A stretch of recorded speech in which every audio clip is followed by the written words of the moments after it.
ルトラマンの怪獣大決戦場だ。見るもガスタンクもすごいサウンドで大爆発。ウルトラバトルゾーン怪獣大決戦場。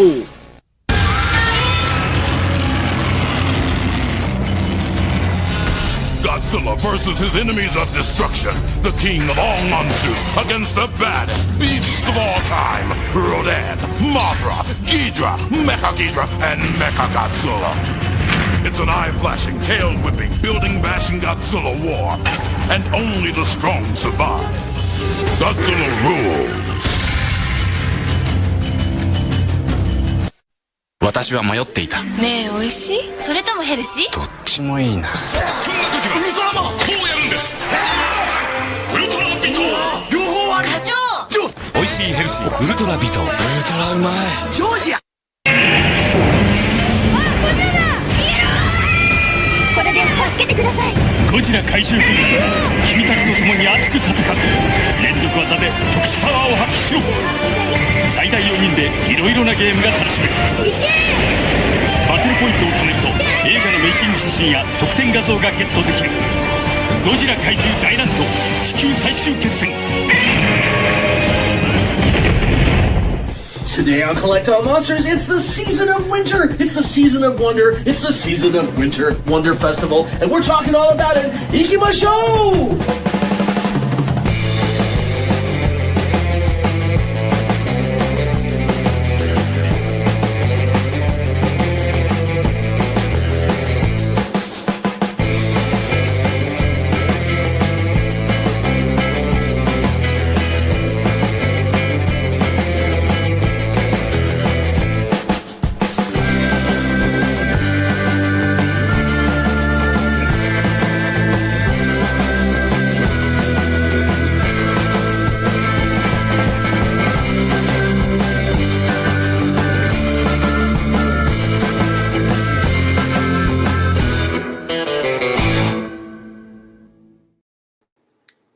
Why, hello and welcome to episode 61 of Collect All Monsters, the show dedicated to the kaiju side of collectibles. And we are here to talk about some awesome stuff that happened just a week ago and our own experiences with Wonderfestival, be they here or from afar.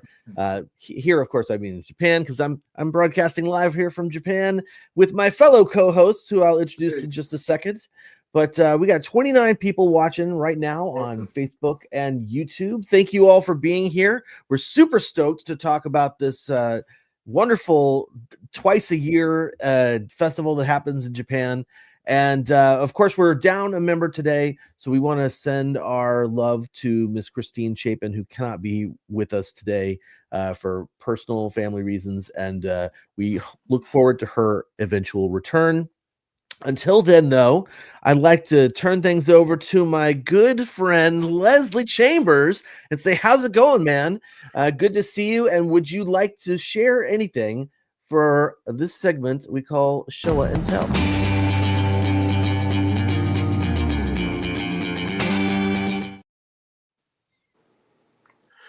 What's going on, people? Welcome back to another edition, an awesome edition of Collect All Monsters.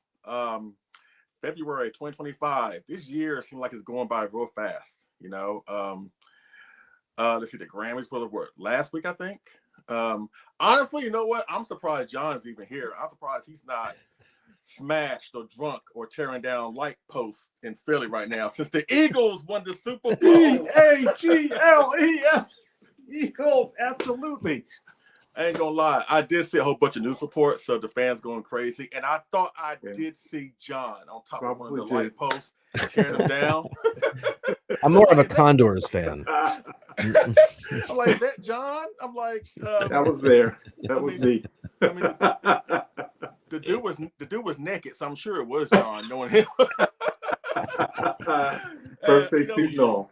I know, right? You know what, John? I can only imagine that you probably have not slept well this whole week, because I'm sure the whole week has been on fire up in Philly. Absolutely. But you know what?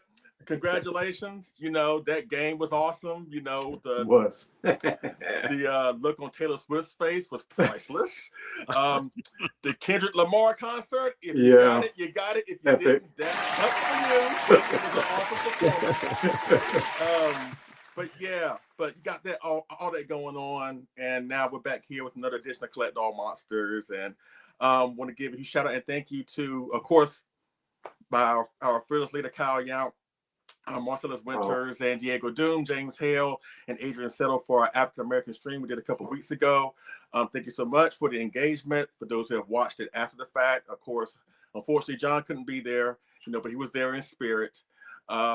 And I was kind of channeling John when we were talking about the ranking of the films according to Variety.com, and just to get a small little snippet.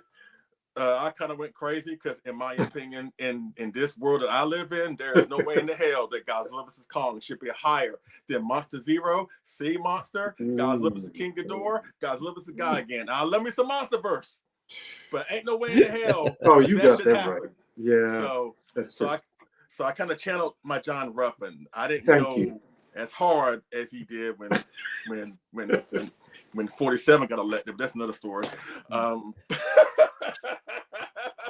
sorry, John. That will always put a smile on my face, But you know what? We got each other. It doesn't matter. We have each other. So that's all that really matters. Okay. But yeah, show and tell, 3 things. Let me speed through it right fast. And I know I said in our last episode, I'm gonna try and be very mindful for what I get because of the Japan trip that Sandra and I are going on in several months. It's gonna be before you know it. But again, I have to be real careful. But these were things that I couldn't say no to. And let's start off with some Bandai, shall we? With the Bandai Little Godzilla. Oh yeah. Nice. I need to get him. I need to get his green ass. And hold on one second. Bear with me. Hold on. Yeah.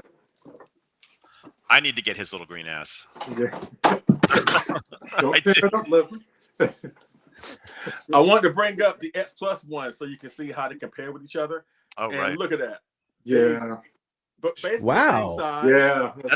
That's pretty impressive for Bandai. It is. Honestly, if you were a new fan, didn't know anything about collectibles, could you tell which one was the X Plus, which one was the Bandai? I mean, off first glance. Not really. No, you're right. Because this is really cool. And I make no bones about the fact that I love Little Godzilla. He's one of my favorite, if not my favorite, Godzilla offspring. If that gets me universally hated by the community, I'm sorry. But I absolutely love this thing. And I don't understand the hate this thing gets. Trust me, ladies and gentlemen, there are lots of things to hate Godzilla vs. Space Godzilla. The goofy plot, it doesn't know what kind of film it wants to be. Mogera, need I say more? But this guy should not be one of them. So again, this is a great piece. And Bandai's been killing it to the point where it's got me want to get back more involved with Bandai. But this is a great piece. So if you did miss out on the X Plus one that came out with the 25cm Space Godzilla, this thing is really rare. I say go for this one. The price point is really good. The detail is there. Again, he's like a little bit below X Plus, but it's still minuscule by comparison. But it still is a great piece. So again, if you love Little Godzilla like me, go after this piece. He's available right now, I believe, on Hobby Search. He's relatively easy to find. And once they're gone, pretty much. But this is a great piece. All right. So now, going to the next Bandai, and I'm sure this won't be the only time we'll see this guy on this show, but I had to get it. And he turns 60 this year, excuse me. I had to get myself the dancing. Yes. I've got to get him. Oh, nice. That's good, because now I don't need to show mine. Well, I'm still showing mine. Mine is better. Like, for real, this is so cool. And it's from a great moment in the film. Even though I know it's divided, I know Honda hated it. I know Nakajima, I think he hated it, but I'm sure Tsuburaya was on board with it. I think Tsuchiya-san was on board with it. It doesn't matter, but it still is a fun moment in the film. The fact that they captured this, and again, it like the Little Godzilla, the detail is there that you would think that this is like an X Plus quality figure, like a Toho Maniacs type of figure, Yeah. So this is really good, and it comes on top of this Planet X, base, whatever, and just recreates that moment of him doing the that Shay dance or whatever. And Bandai, if any of you watching, and if you're going for more iconic Godzilla moments, akin to something like this, if you could do the flying one from Hedra, I wouldn't mind having that. That needs to be done. That needs to be done. So Definitely. Bandai's pulling out all the stops right now. Yeah. They are. Yes, they They're are. going for the deep cuts, Yes. which I did never think that they were going to do, and I would not be surprised if they come out with the flying Godzilla. And then the tail slide. right, sure, right. yeah. Got to be Right. done. But this is Does a it great though? piece. Does it though, John? No, I'm just. I think just as much as the Shay dance, yeah. Yeah, of course it does. I mean, they're all questionable. Like him doing the shade dance, him flying, the tail dragon Right. drop kick, to him turning himself to a giant magnet. But then that's show it. You It can get could be away the with that. WTF Show it. moments Yeah, series hey. of the Godzilla Hey, Bandai that's series. a good idea for a show. All the WTF moments in the Godzilla series. Yeah. Uh-oh. But this is a great piece, and I hope this is the start of many collectibles to come to celebrate Monster Zero this year because it does turn 60. Yeah. So don't Agreed. forget about Rodan. I know King Ghidorah. We love King Ghidorah, but I think Rodan He gets forgotten. kind of Rodan gets needs lost some in the love, shovel. yeah. So Yeah, he needs some sure. love too. Yeah. So get this piece. You won't regret it. And finally, and again, I'm sure this won't be the last time we see this guy on the show, but I got the recently released, awesome release from X Plus, the X Plus 25 centimeter 1974 Oh. Godzilla. Nice. What do you think? I didn't pull the trigger. John, what? It is the best one that they've done in 74 or 75, right, Leslie? The best. It's fantastic, but not enough for me. That's not saying much because the 25 centimeter 75 was pure garbage. So anything above that is Yeah, like, that's true. This is See, Now- I'm waiting for the M2875. That's my 74. I know it because angles that are like to me perfectly represent 74. You know what? I know you're a huge 74 fan like I am, and this is a great piece. In a way, it'll cater more to my news item that I'll talk about later on. But this is a great piece. So you could put him with the 25 centimeter King Caesar, Right. 25 centimeter 68 guy, Anguirus. So, because again, That's there were great. times where the imposter Godzilla was the Godzilla Right. suit in the film, so you can't recreate that. Now, does it top the Monster Maker 28 from the Favorite Sculptors line? I think so. I think so. think so. The eyes are are too big on the Monster Maker 28. They're a little too David said. cartoony. Yes. Yeah, they're a little. I can't say that. I'm sorry. Oh. I feel like what this thing. I mean, this thing is great. It's not perfect, but it's great. Right. But what it has in shortcomings, the Monster Maker 28 makes up for it, and vice versa. The shortcomings of that figure, this figure makes up for it. Yeah. So basically, and I hate doing ties. I hate saying two things are equal. I like to put one over the other one. But in this case, I have to say that both 74s, the 25 centimeter and the Famous Sculptors line, they're equal in terms of how awesome they are. Again, they're not perfect, both of them, but they do complement each other where their shortcomings are catered towards the other one, if that makes any sense. But this is a great piece. And it looks good. It does. Every angle. Leslie, you actually have the resin Monster Maker 28, right? Representation of that. You Yes, don't sir. have. So that one, I think, trumps the. Sorry, I have to use that word. The favorite sculptors line, because there's more detail of course in the model kit than there is in the X Plus piece. So I think what you're saying is that resin piece is a little bit better, is a little less cartoony than the actual X Plus representation. That's what I think. No, I'm not saying that. I'm just saying because the Monster Maker 2874, both the vinyl and the resin, they're both great, right? I'm just saying, like, there are times where it's kind of hard to shoot good pictures of him. Right. Okay. And I ran into Angles. Yeah, it's all about the angles. That one looks great from the certain ran angles. I'm like, problems. yeah, that's hitting it. I ran the problems into both of shooting like the great Yeah. shot. Yeah. You know what I'm saying? Like, there are some figures that it doesn't matter what shot you have of it, it will take a great picture. I can't say the same Right. about this one and the other one. Right. But David, if you asking me Right. what collectible is the best Meguro Goji collectible between the 73, 74, 75, without question, the Monster Maker 28, 75 Godzilla is the best. It is the I think that's what I was. absolute I think that's what I was alluding to. Yeah, I think you can't beat that because there's just something about that that's just. It's perfect. And I appreciate that X Plus makes it available for the collectors who aren't necessarily into the model kits or don't have the money or the skills to do it. But that when you can get if you can get that version of anything, that's the ultimate, because the detail is just amazing. But having said that, this one's pretty damn good. I know. Looking at it from in your hands, it looks good. It is. So John, get your butt. John, get online Hobby and Search. Get this.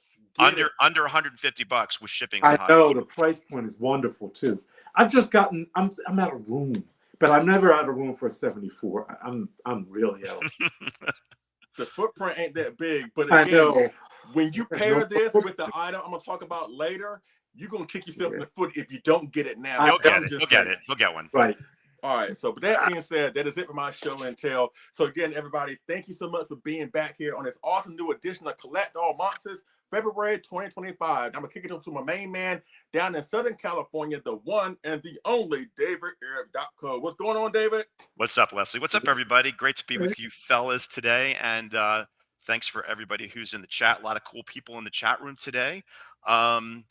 Let's see. Leslie said the year is going fast, and actually, it's going fast, but it kind of sucks for me and my household. Coraline had surgery. Keith had surgery. Just one thing after another. It's just not a great start to 2025. You know, other things are involved in that too. But anyway, I want this February to be done with. I'm done with it. Let's just move on to bigger and better things. But real quick, a little bit of house cleaning. Something awesome happened the other day. One of our very awesome, I keep using that word, members who is downsizing, donated a huge portion of his collection for us to give away on our show. And he's a member of the group. He's a viewer. He wants to remain anonymous. He just wants to be kind to his fellow collectors. And let me tell you guys, yes. Every month we're going to be giving away one item per month from his awesome collection that he donated. And let me just say, there's really good stuff in there. There's M1. There's Sarujirushi. There's Marmot. There is Gigabrain. Just wait until you guys see what we're going to have to give away. And I'm just happy that we're able to do this. That's awesome. So more about that in the future, but the first giveaway will be next month at the March show. So so let's just move right along. I'm going to follow suit with my friend Leslie Chambers and many other people in the collecting community. Had to get this guy. Now, for the longest time, the only other way to get this was the M1 vinyl model kit that, John, I believe you have it. I do. I've actually built it for a client, but honestly, this is better. What? It's better. The mouth, the proportions are a little bit better. That's a great kit, but this one and the way he's sitting on the rock, the other one you have to suspend him on a little rod. But right? This is just, it's killer. It's a killer figure. And I thought that Bandai was doing great when they did the Bandai Premium, which I still think is a fantastic line. A little bit harder to get, a little bit more expensive for the average collector. These things are just as good or almost as good at a much better price point and much more readily available. So if you guys don't have this, please go grab it. Leslie's convinced me I need to get the little green bastard in my collection too. I don't have anything of him, but it's really, really good. But I mean, he comes off the base. It's just ingenious. And so I don't know if you guys have compared the Japanese version to the American version of this film. In the Japanese version, when he does his victory dance, there's no sound. And in the American version, there's a sound effect. I never noticed that. And I got to say, I like the sound effect a little bit better because I know in space there's supposed to be no sound, but you can hear all the other sounds. So why not that one too? But it was Henry G. Saperstein did a good thing when he decided that he needed a sound effect during this happy moment. And trust me when I say, and Leslie will agree, if you guys, and Kyle too, when you get this, you'll have your own happy moment. So definitely grab one of these. Long overdue. And again, Bandai, please. Yeah. Exactly. No, that's not quite the sound effect, but yeah, you know what I'm saying. Let's see. All right, so I'm also going to show this guy. Awesome. This is, I still think proportionally this is so spot on, and I kind of disagree, Leslie. I think he looks good from almost every angle.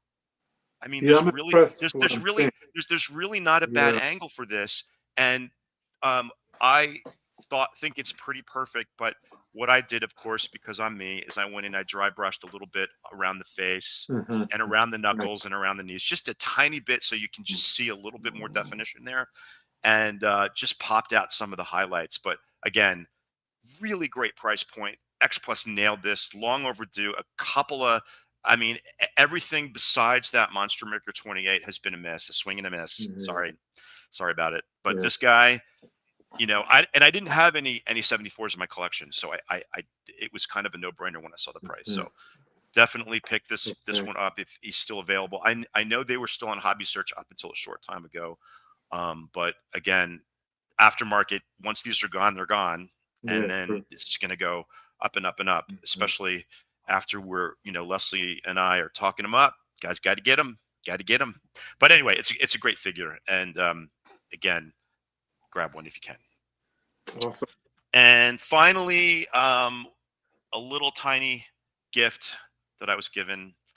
It's the little Max Toy GMK. How cute is he? Dope. Not bad, Leslie, huh? I think Sandra's even watching. Kind of cute, Sandra, for your desk or your computer or something. Very cool.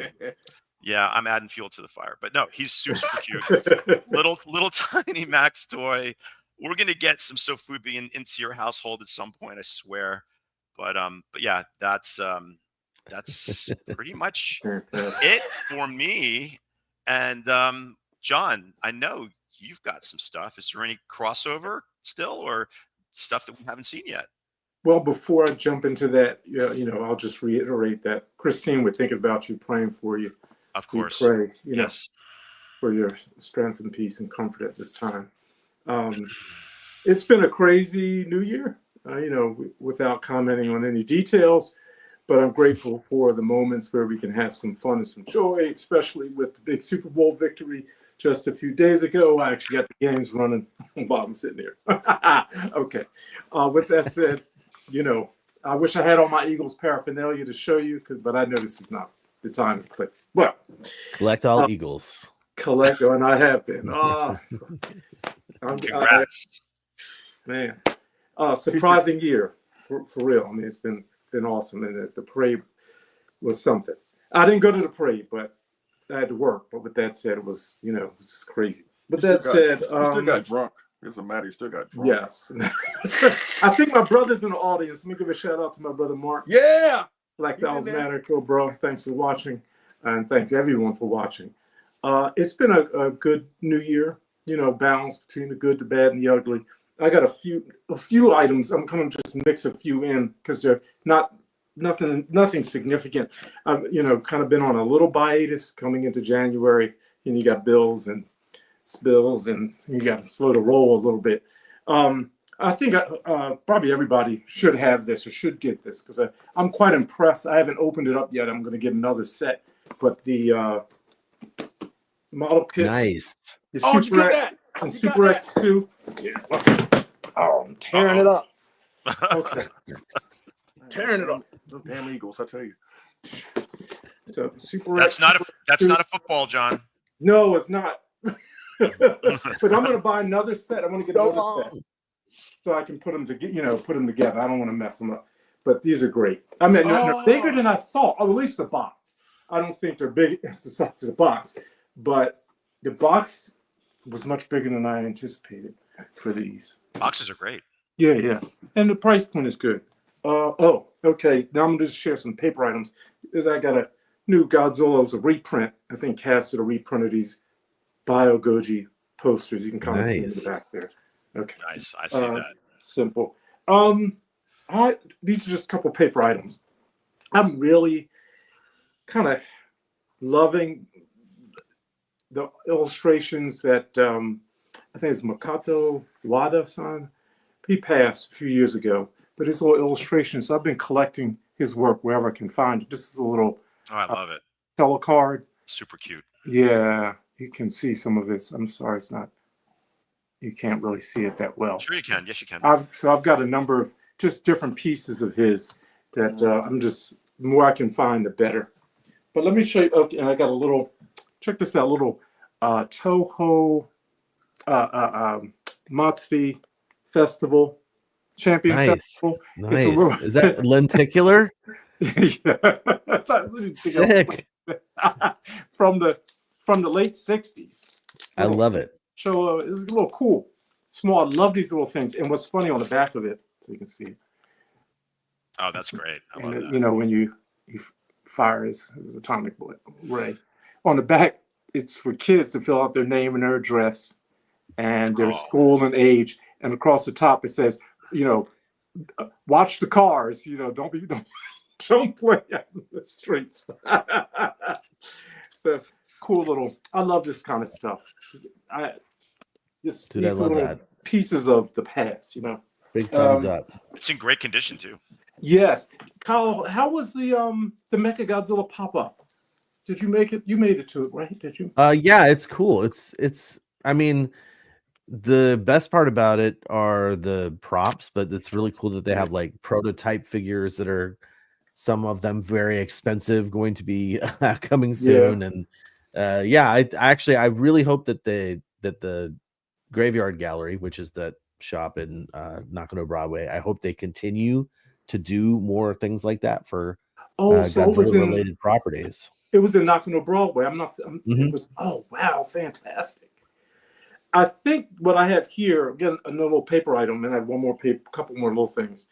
I think they sold these at the that pop-up. Just little. These are based on the Toho video VCR video cassette series where they have the Oh yeah. Little, that's the VHS covers. Yeah. Exactly. Yeah. And the style of them. I thought love that was pretty cool. Now check this out. You've probably seen this, but I had to have it. It comes 5 in a set. Okay. It's neat. It's a little Toei. Oh, I just saw these. Yeah, these are cool. Okay. I didn't Wait, put the stickers on. It's a TV VCR. It's a gotcha. Yeah. Oh, okay. Gotcha. Okay. And Gotcha. little cassette. I had to put the stickers on. And you insert it. I don't want to lose it. Are you serious? That is the coolest thing ever. Okay. Yeah. Yes. Is that giant There's robot? like I can't see what it is. five different ones. This Mirror is Man? Kikaida. Oh. But there's 4 of them. No, yeah. But you can take it apart and on a slide in Mecha or somebody, you know, Godzilla. Yeah. Okay, Yeah. that's cute as hell. Japan. Okay, so Japan's capsule toy game is unparalleled, and especially when it comes to miniature stuff. Yeah. I am always seeing things that I'm like, man, if I had like a little set and I wanted my figures to like be doing something, that would be perfect for X, Y, or Z. Yeah. Yes. Good. Yeah. Just wait. Just wait till my news item. They have an old what's it? Is it Technics? Record player set. I mean, it's dope. Miniature. I still have to get that, but this is pretty cool. So you can. I actually have a miniature gotcha. Oh, dude, that's awesome. And a miniature pinball machine too. And my and plan is to like make stickers for these that make them into the Godzilla pinball machine and the Ultraman pinball machine. Eventually. That's awesome. Now, last item. I'm sorry, I'm taking so long. Just the latest Hobby Japan magazine. But the awesome part is on page 214. You can see my bad eyes here. 214. There's a spread on the Toho Monster Fits. And I got my little artwork. That's what I'm talking about. Congratulations. Okay, dude. that's awesome. full circle. You used to look at Hobby Japan when you were a kid, and now you're in it. Now you're in it. I didn't know what's insane. Crazy.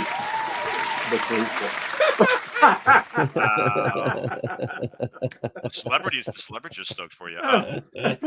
I remember, John, going into when I first started going into New York City, going into Forbidden Planet. Yeah. And looking at my first copy of Hobby Japan, like, what is this? Where do I get these things? Yeah. I still haven't figured that out yet. But no, it's kidding. You can actually get a subscription through Kinokuniya. Yeah, no, I have so many back issues. I can't be buying it anymore. But if I had my art in there, darn well sure I would be buying it. But congratulations, man. Really. Oh, thanks. I just found out from a Twitter post. I didn't know it was happening. Oh, okay. Yeah, I said, "Oh snaps! I gotta find out to get this issue." Yeah, celebrity. Congrats, dude. Yeah. It's crazy. Bless you, Kyle. Back to you. What you got? What you got? All right, so I lost my mind over the past month, and I'm also going to invoke fearless leader powers and say that I'm going to go over the 3 items if you guys don't mind. Go past. Wait. Okay, John does every week. So number 1, the last episode we talked about regrets, right? We talked about things we missed out on. So in response to that, I have one of the GMKs. Wow. David's familiar with this guy here. I sure am. This is a M1 GMK. I talked about it in the last episode. One of the 2 that I was sort of missing in terms of the ones I wanted. This was a lottery item from M1, specifically produced in 2005, excuse me. And it uses a different vinyl, so it's actually kind of like squishy, which is very unlike M1 stuff. But yeah, this now I really just need to track down that red guy. So that's number 1. And also thank you to David for helping me get that, because the guy I bought it from didn't ship internationally. So my absolute pleasure. And just a little addendum to that. So when I first opened the box to repack it, I noticed that it was squishy soft, and I got a little nervous. I'm like, "Oh, Kyle, is this supposed to be like this?" And he's like, "Yeah, it is. You're good. You're good." I'm like, "Okay, good." Because I got nervous that he was gotten bootleg or something, because I didn't even know that Yuji ever made any in that material. So yeah, so now that I know it's legit, there's only 2 though. 2. Yeah, that one and the red one. And they've never made any other red ones. And I'm like, I love red vinyl figures, and I'm like, why? Anyway, okay. Additionally, and apologies to anybody that doesn't like the Monsterverse, I also talked about the Mondo Godzilla Evolved, and immediately after the show, Alex Meredith and his dad Chuck were like, "Hey, we've got one of those if you want to buy it, and we'll sell it to you for cheap." So I got this basically for the cost that it came out for, because those guys are amazing. And also, this colorway is pretty dope as far as I'm concerned. And holy crap, what a gigantic figure. This thing is actually a lot larger than I thought it was going to be. And, you know, that's those were my regrets resolved, as I guess is what I would say. Gotta do it. Okay, I'm going to try and go quickly through these, so we're not taking up too much time. But in addition to this beautiful boy, I also purchased the brown version, because even though I already have it, it was sold as a set by our friend Brendan, who had the whole GMK set. Wow. So now I have the entirety of the lineup, all sculpted by Shinada. And so I did not have those before. I had the Baragon at one point, but I sold them, and I have a glow version, but now I have like this nice little lineup of them. I love them. And so cool. I'm still okay with that. Okay, now I also lost my mind and went to a shop nearby and bought myself the -1 Ichiban Kuji black and white figure. Yeah, that looks cool. Yes. is What do you think about the sculpt? How do you? Oh, it's beautiful, absolutely Yes. beautiful, and I love how I love the how pose. thin and large the spines are. And Yes. as far as I'm concerned, this is probably what I would consider to be the only one I'll ever need. I'm not going to call it the quintessential one, but I mean, I love the pose. It's Yeah. very, very active. And I love that he's black and white because they released, Godzilla -1 Minus color. And so to me, I think I paid like 10. If you wanted to use Japanese yen, which is what I paid like 12,000 yen for it. So like Not bad. 120 Yeah. bucks romanticized, but with Wow. the actual conversion rate, it's probably more like 80 bucks. That's not bad. So That's not bad. I thought it was a good deal. Now, Kyle, can I ask you a question about that figure? Is Of that course. the one that was shown on the Oscars just in gold? That's the same. It's the same. I think so. Yeah. I believe so. Yeah. Yeah. I Cool. believe so. Very cool. Even cooler now. Yes.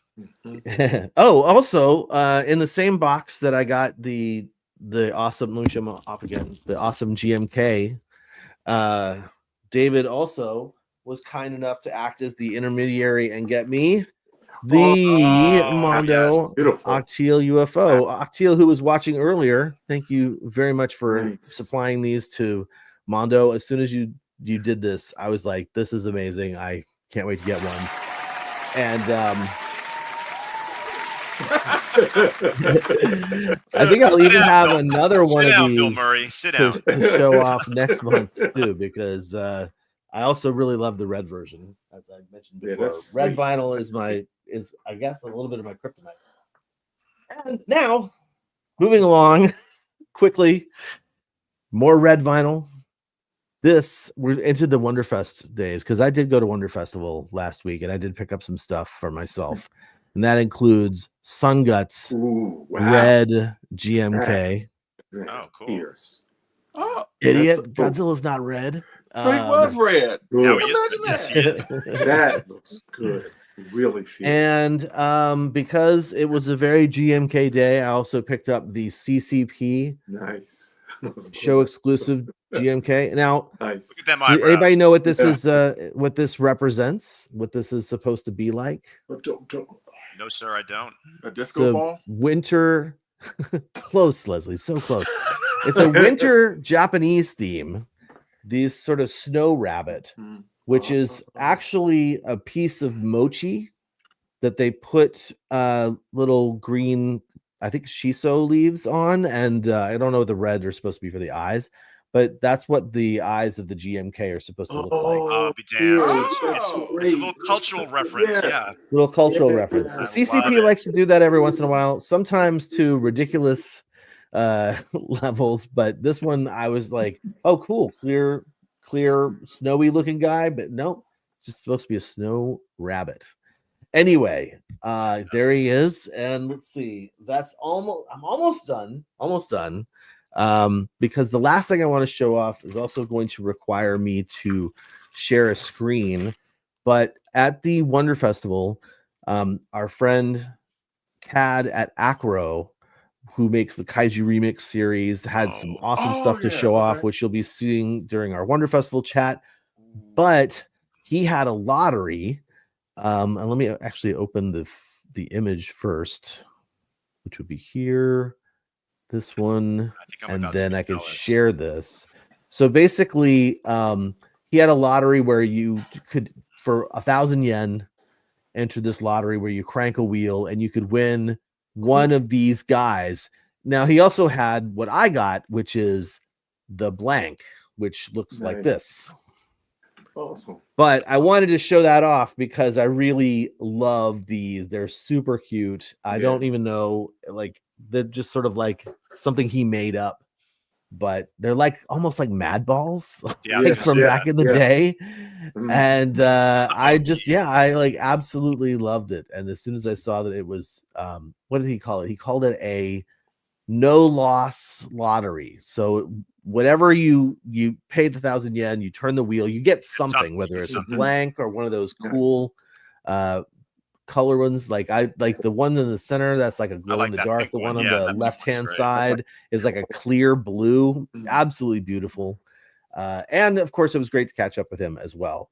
And I think that's all I'm going to show off for show and tell. So that is my show and tell. Thank you for indulging me. And sorry, I had so many things. But yeah, what a crazy month. I think I also said last month, I got to slow down on my collecting. And then the month was like, I don't think so. They look like critters. They look like critters. Remember that? Yeah, right. Critters. Oh yeah. A little bit. Yeah. They do look like critters. Yeah. They do a little bit look like critters. You're on drugs. Anyway, they are vinyl. They are vinyl. They're not stress ball material. Although that would be pretty cool. That would be interesting. But the stress ball material, right? That is exactly what the old Mad Balls were. They're like squishy. These are just cool. They would hurt if you threw it against someone. But I told Cad that I would build that up and paint it eventually and send him a picture of what it looks like. Outstanding. But that's it for my show and tell, and for everybody's show and tell. Thank you guys all for hanging out. Now we have 44 people watching on YouTube and Facebook, and I think this is probably the best time for us to do our chat room check-in. If you would like to do that, Leslie, I'm going to go ahead and hit that banner and give you the center square, as it were. And Jonathan, you're ready, right? I hope he is, because we're to I fly hope he's through ready it. Too. But yeah, 44 people. Thank you so much. Yeah, Okay, so awesome. all right, let's start it off with Johnny K, of course, Helmy, Octil. Oh, before I go any further, the second collector spotlight on Kaiju Yes, is on Octil. Awesome. Please you check should it all out. check that out for sure. Check it out. It will always make you cry. I'm just saying, it's a beautiful story. It really is. Actually, if you don't mind, while we're still talking about Octil, if you have access, there's some people out there that have access to Japanese television from not Japan. I don't know how it works exactly, but on March 3rd, Japan time at like 6:50, 6:20 or something like that, maybe 6:30. Octil is going to be on the What Are You Doing in Japan TV show. Oh, really? Fantastic. Yeah, and I might be on that too. I don't know what the cut's going to be, but anyway, just as a heads up. Awesome. there you go. That's Please continue. great. Sorry for the interruption. No, That's like cool.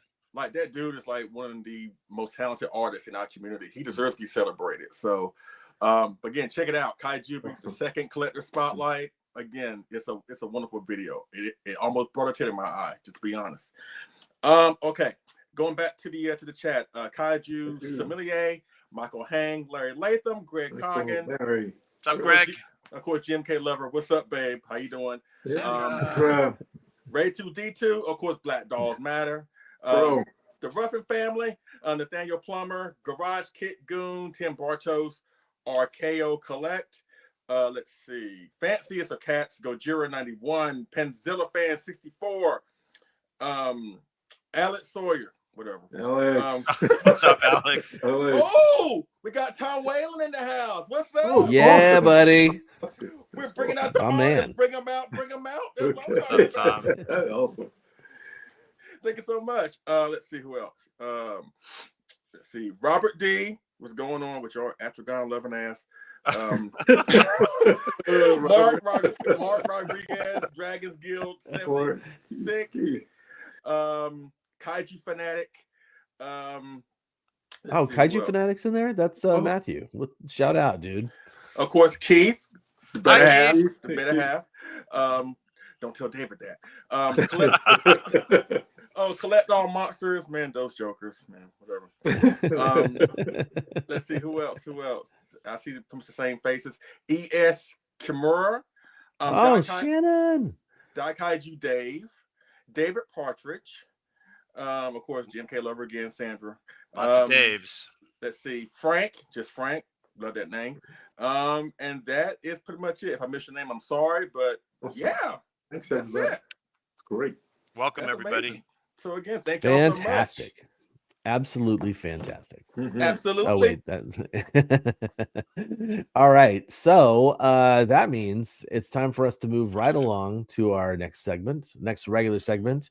Mr. Portman, if you are ready with the presentation, I will go ahead and throw on the news intro.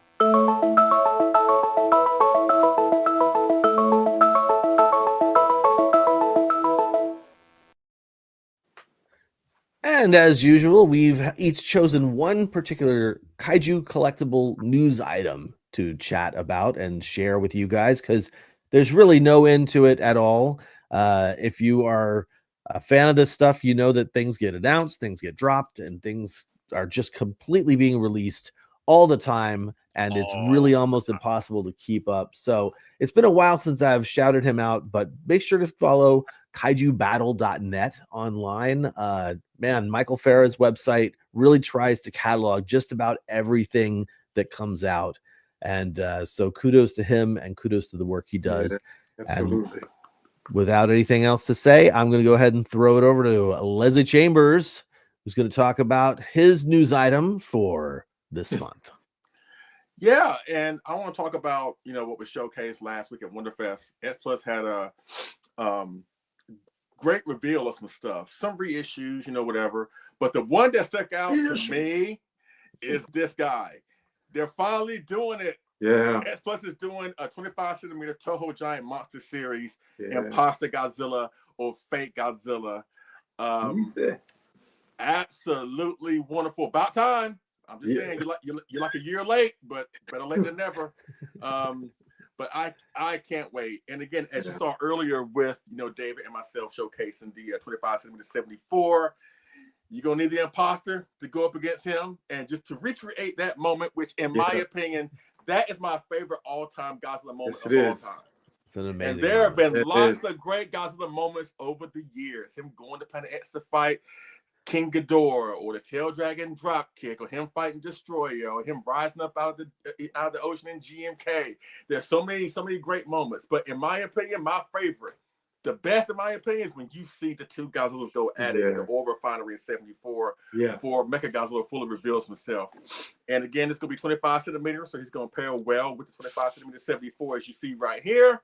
And I'm assuming that the two extra arms there are going to be the Rick, because that was the Rick was for the 74 Godzilla, just alternate Rick arms. Maybe somebody who was there at the show can speak to it. I'm thinking that these extra arms, I think one of them may have like revealed Mecha Godzilla skin underneath, where you can interchange, the arms. Because there were times where the fake Godzilla was whole, and there were times where he had some flesh parts torn off, so you can interchange them at will. Don't know when it's coming out, but I would assume it'll be here probably before a year is out. And I can't wait for that pre-order drop. I'm definitely going for it. So again, between last year, S Plus doing the Toho Maniacs, Godzilla Tower. Now they're doing the fake Godzilla. Yeah. Like they're doing it. They're really doing it. So I can't wait. I can't wait to get this. So that's it. What I want to talk about in my new segment. So David, what about you? What's on your mind, my friend? Well, first of all, I'm convinced, and I've said this a long time ago, that X Plus is eventually going to cover all their bases. Like, there's going to be no stone left unturned in the Godzilla universe that we all crave. We just have to be patient. It might not be the year of the anniversary.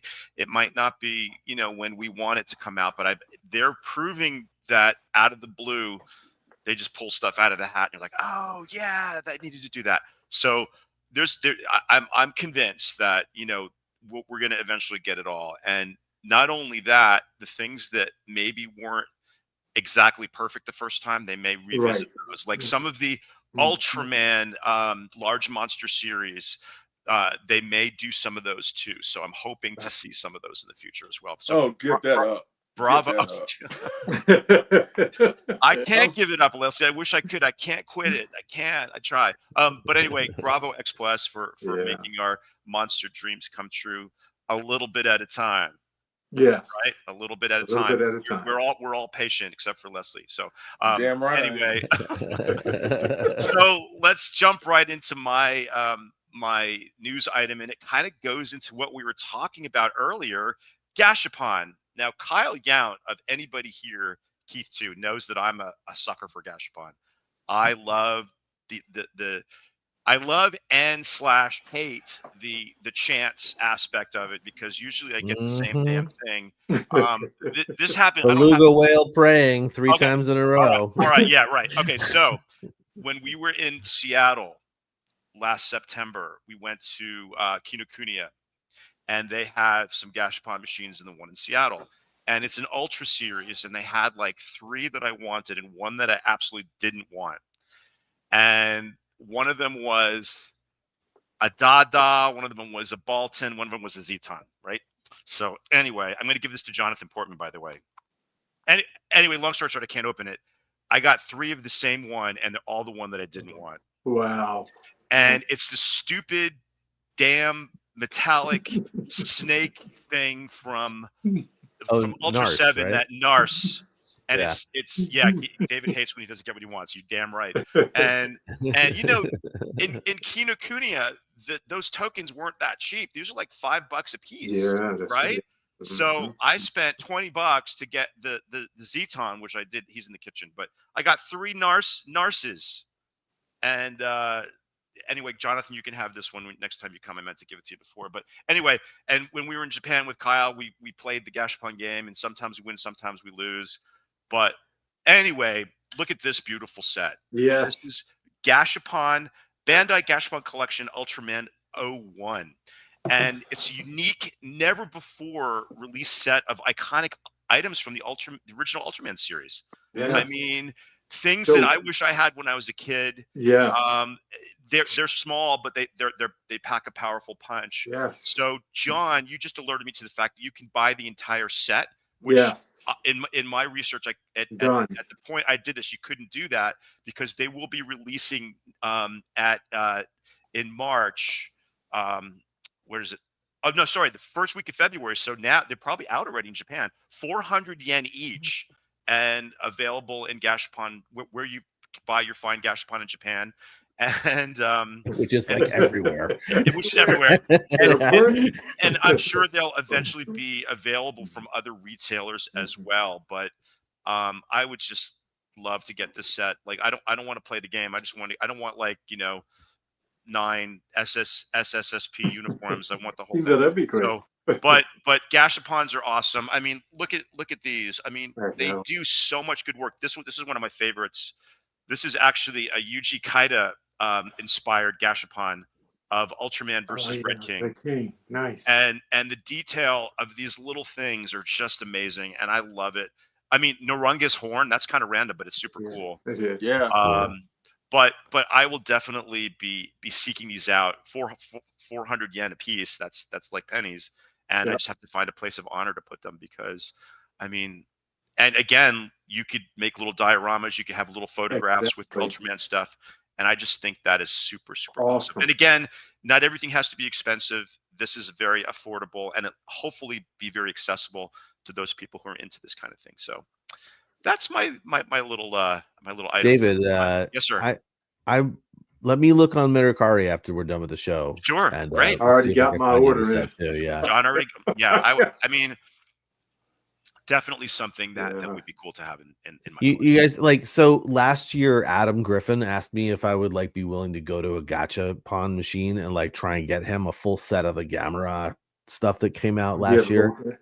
And I was like, sure, I'll do that for you, but honestly, let me just typed in Mercari and they got them the whole set for the exact same amount as it would have cost to get them. That's cool. If you That's the way to nailed it roll. every single time. That's the way to go. If you it is, I said all that stuff, but it is kind of fun to be in Japan and test your luck once in a while. Absolutely. But you're not wrong about that. It's You're not even wrong better about that. to get it all in one shot, and you don't have to spend all that money to get the one figure. I still didn't get the Dada that I wanted, but they're just awesome, and I've always been a fan of these things, and I've got like so many of them, and they're really, really hard to display, but I have a whole bunch behind me up there, but I love them. So hopefully I'll be able to score those. So that's it. That's all I got. What do you got, John, for your news item for February? That was a great item. I mean, thank you, John. To have these, like you said, growing up, I would have just died for this. I mean, when we're kids, can you imagine having this as a little kid? I'd be playing with my Micronauts and my little Fisher Price things and everything. It's just, whatever, just awesome stuff. I mean, I still would. They had the spider gun, like a actual replica, a few years ago. I think it was like $2,000. I so wanted that. Yeah. Oh man.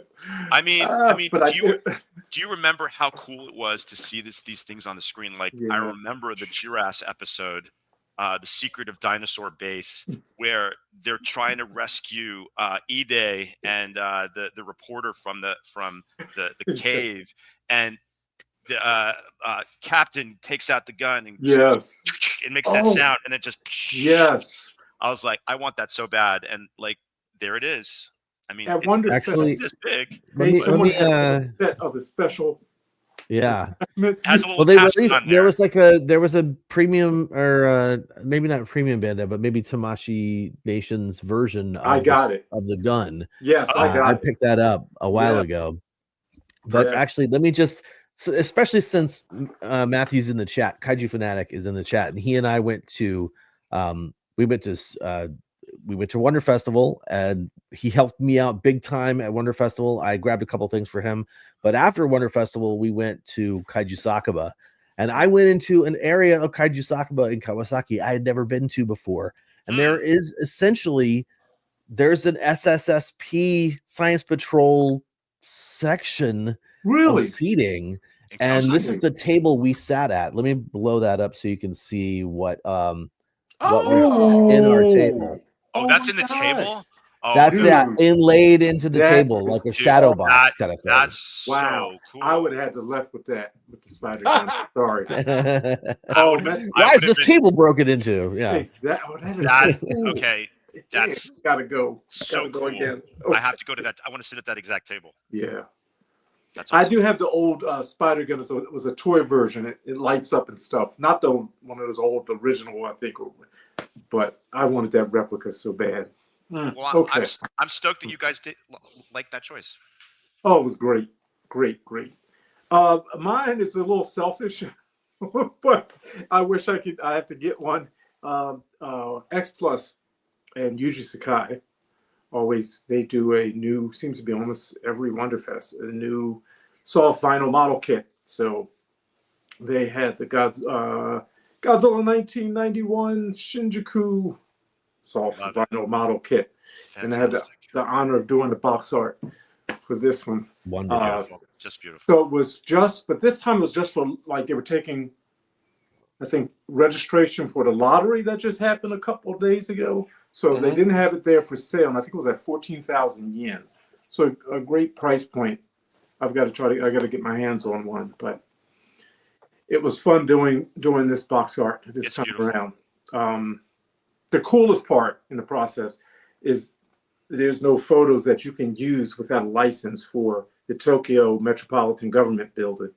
So I recreated it in Adobe Illustrator. Oh, nice, dude. Wow. It's just small portions of it, but it was fun doing that part. And that's not. I wish X Plus made these available, like, just because I missed out on this when it was released a few years back, and I so regret not getting this version of 91. So I hope I got to get the kit. That's a nice version. I like that version. Yeah, and some great angles. At first, the tail, the way it shoots up. Well, that's kind of what at the time I was like, I don't know, I don't have room for that. But I regret I had got another X Plus figure at the time. I had a conflict. It was too much money at the time. But bravo. Got to get this. Excellent. It's great.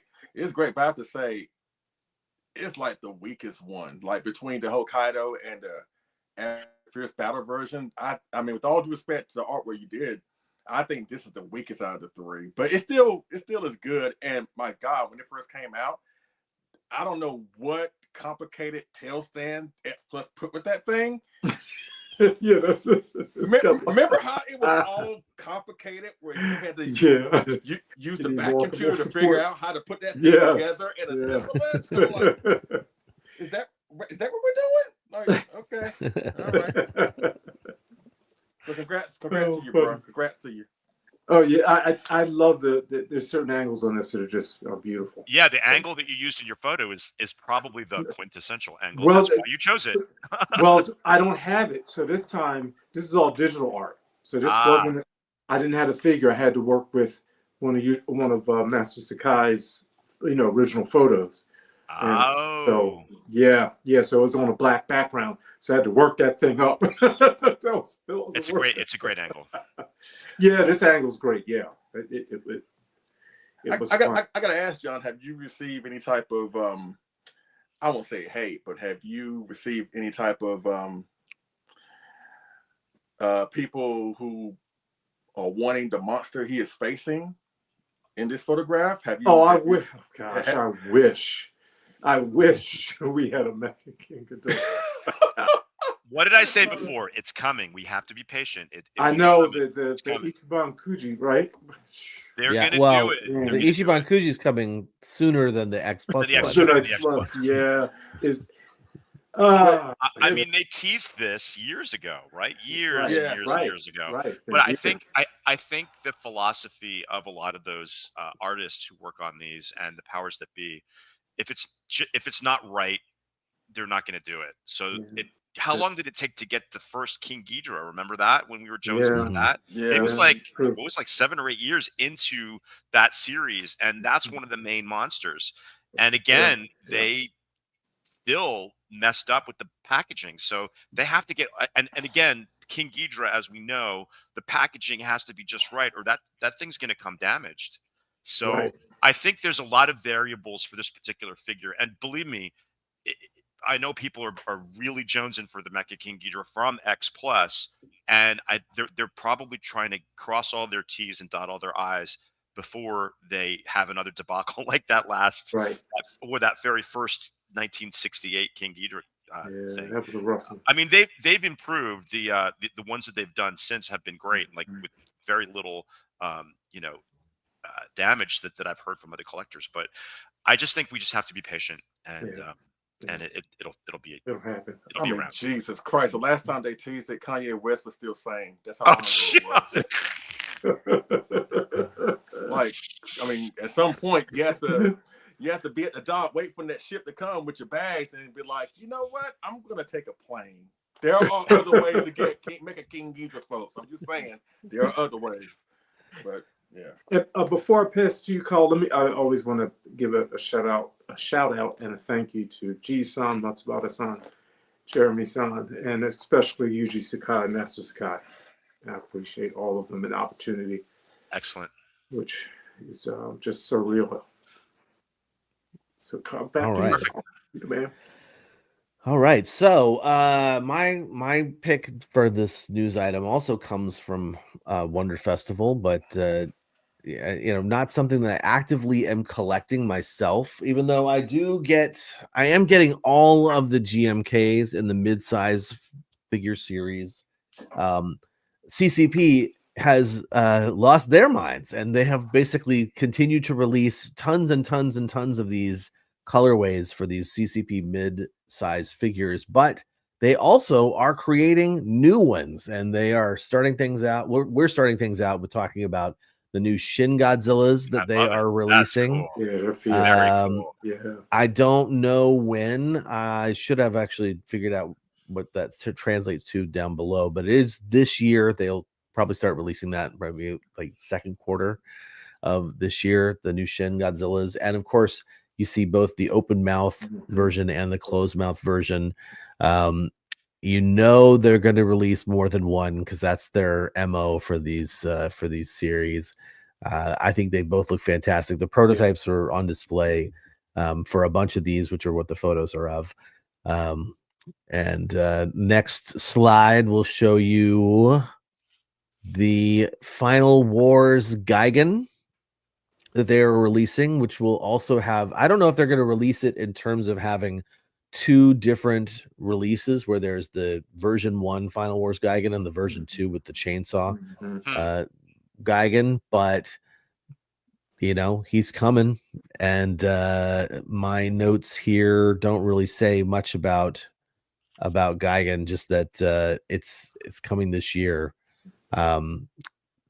Again, multiple colorways, I'm sure, and also there's some additional Hedorah pieces down there. So there's the tadpole Hedorah and the flying cool. Hedorah, flying version. Yeah. Next up, also on display at Winter Wonder Festival, a whole 1991 series. Yeah. So they've got the 91 Godzilla, King Ghidorah, and Mecha King Ghidorah That's pretty all cool. coming. That's pretty cool. I That's mean, pretty cool. every single one of these is slated for 2025. So I think, what they'll probably do is hedge their bets and spread the releases out through the year. But generally speaking, what you're seeing with CCP is they'll put something out and then almost immediately they'll announce pre-orders, which thankfully, they're a big enough company that they can do this. They can put out a pre-order for some figures and I can get them online. I think some sites like Ami or Hobby Search or even Hobby Link Japan, you can get this stuff through them without having to do crazy lotteries or be at show exclusive. Well, they do some exclusives as well, but everything's generally available online, in some form or another. But yeah, next up we have, I think, the Gamera series, which they just started releasing recently. At the show, they had, and I've seen them at other stores too, the 99 Gamera, the Giron, and the Gauss. Those are all sort of available right now. That actually, is that the 99? That might be the 95 Gamera, but there is a 99 that's available right now in multiple colorways, including a beautiful, sort of burning variant looking kind. But yeah, these things also on display, also coming out. And, I didn't include them in this batch, so I think this is the last one of my slides, but there's also some ultra stuff that they've been making in the mid size figure sets as well.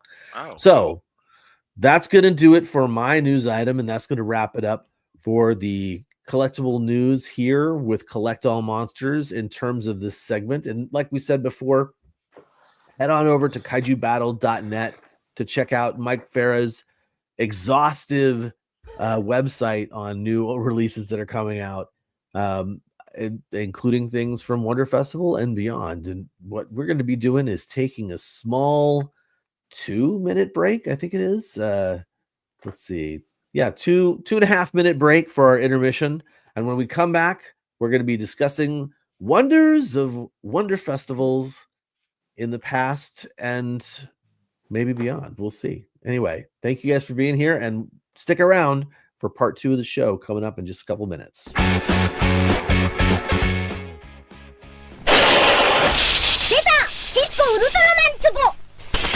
ズバリ賞流星バッジがもらえるんだ。フラッシュビーム型ボールペンもあるよ。シスコウルトラマンチョコレート新発売。 Imagine you enter the world of the Shogun Warriors. They're on the move. There's Raideen with Delta Wing missiles, Dragoon with a star shooter, and Mazinga with a rocket launcher. The Shoguns. Imagine you command them to defend freedom, protect justice, and challenge evil. The Shoguns. They're ready to strike when you are. Shogun Warriors, Mazinga, Dragoon, Raideen, equipped with their own gear, each sold separately from Mattel.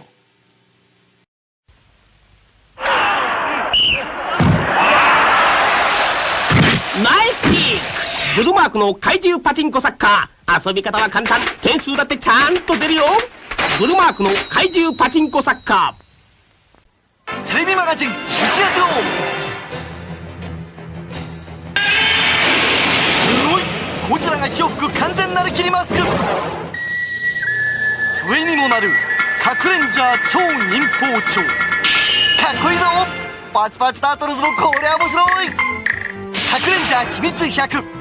まだまだ楽しさいっぱいだよ。全員サービスはなんと核レンジャースーパービデオだ。テレビマガジン1月号発売中。大切なものに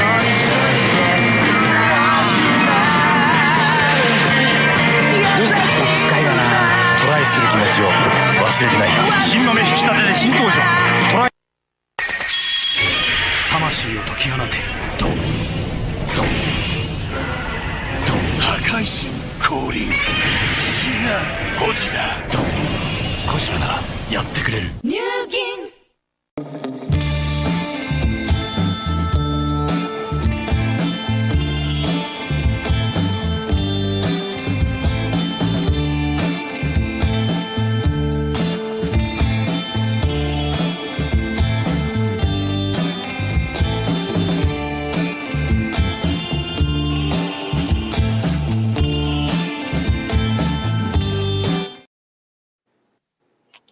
Welcome back to the second half of Collect All Monsters. We are talking about our history with Wonder Festival. I don't know. We didn't nail down this segment super detailed. It's going to be a little more relaxed. In fact, I don't even think I've mentioned this to my co-hosts. I was thinking we'd show off our top 3 from the past for Wonder Festival, but whatever works. I know, right? Okay. I've had a really busy week. Sorry about that. Well, I don't have it handy. Sure.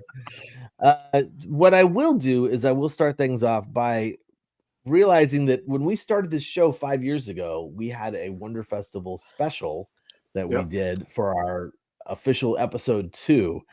And it was before we had worked out some of the kinks of StreamYard. And I realized that after the fact that this whole intro thing that I had done sort of got like stymied by my own inability to realize how the audio worked back in the day. Things are a lot clearer now, thankfully. And so I'm actually going to dive back into that intro, just talk about Wonder Festival real quickly. And while I do that, why don't I do this here? So I wanted to do this.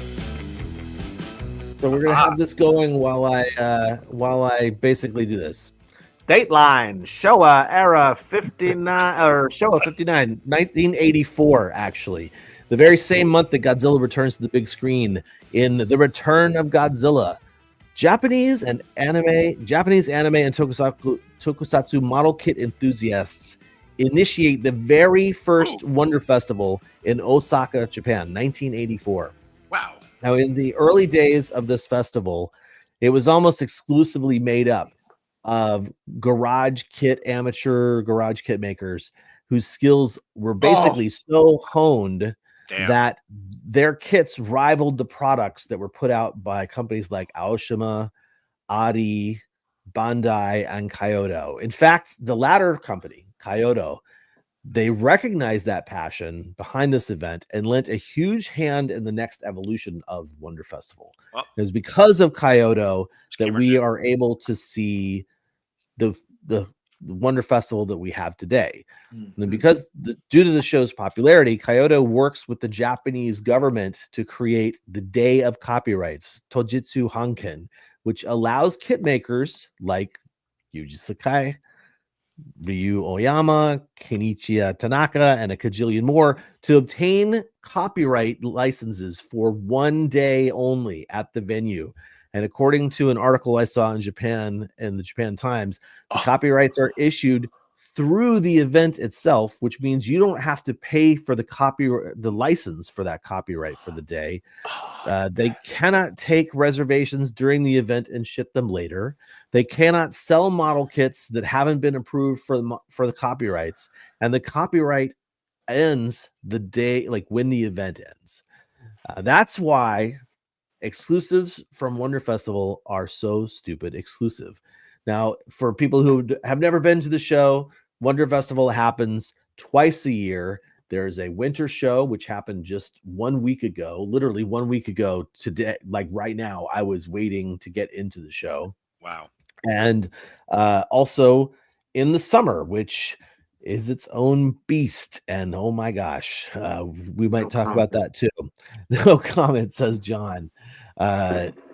Wonder Festival, let's see. Yeah, actually features way more than what we're going to show and we're going to talk about.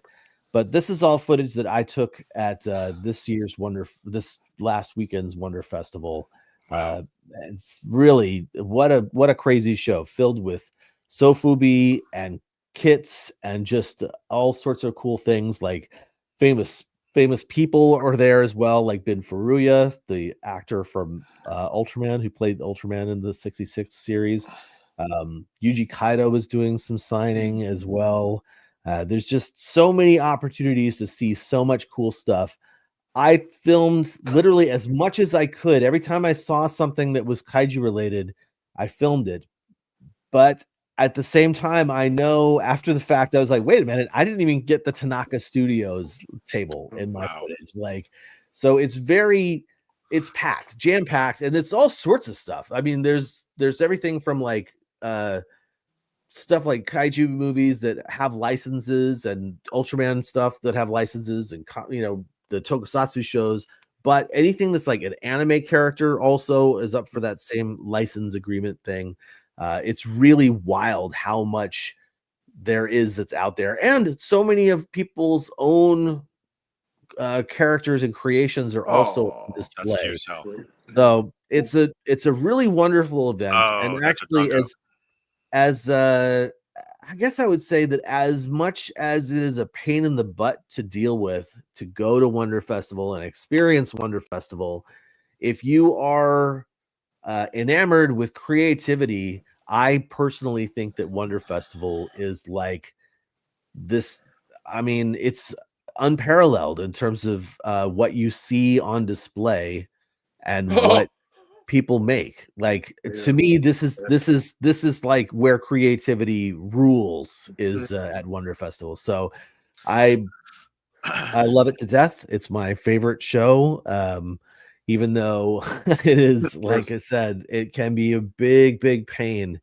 I see Stephen S says, I would go broke, and I would go broke if I didn't have any kind of restraint, because it is, there's the Nendo it's crazy. Yeah, Ningo stuff. So yeah, this is actually last time the Summer Wonder Festival, it was a Toho tokusatsu collaboration, and they basically sort of like invited people. I think they were like maybe a little more lax on their copyright, and they were like, yeah, if you want to make something for any of our tokusatsu properties, they took yes, they took licenses with that stuff. But yeah, anyway, it was a super fun show. As I said, it's been going on since 1984, so longer than I've been collecting.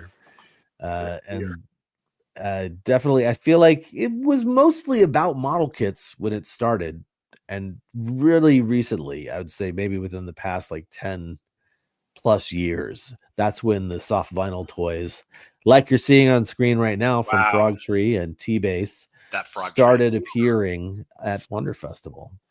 Anyway, this video is like an edit of the video that I'm posting on the YouTube channel. That's basically my experience. This is the Goji Band table, by the way. Cool. That TV show Goji Band. Helmy a crazy man. I'm sure he's going to come back again for this incredible festival. But yeah, man, it's a fun time, and the best parts about it are the creativity and the crazy cool things you can get. That's great. But I will say there are some downers to this as well. As we sort of talked about before, in the summertime, the amount of time you have to wait to get into the venue if you don't get priority admission tickets, which I'll even continue on in a second, it is literally very, very dangerous how hot it can be at summertime. So I think at 8 a.m. in the summer, it was like almost 90 degrees. And so, look at that! Look at Curious! That's the Black Dragon Studios. Wow! Yeah. Wow! I know. It's like, wow! Look at that! That looks better than he did in the movie. Yeah. So a couple of shows ago, I think maybe a year ago, they instituted this priority admission ticket lottery, where basically if you live in Japan or jump through a million hoops, you can enter this lottery to get an early admission ticket, which means that you get brought into a special line, and right when the doors open, they start letting people in, and you don't have to wait in the giant throngs outside.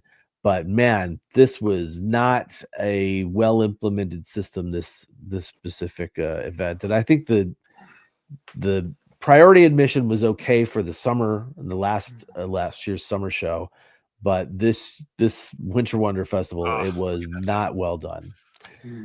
Anyway, yeah, it's the problem there is, of course, when you get into the show, if you finally make it into the venue and you haul butt over to the table that you want to buy something from, you don't want to get to the point. You don't want to get to a situation where you're like, oh, that's not the thing that I want is sold out, not available anymore, which does happen to a lot of people. So less on model kits and more to the Sophie, I think. But yeah, I think that's pretty fair bet.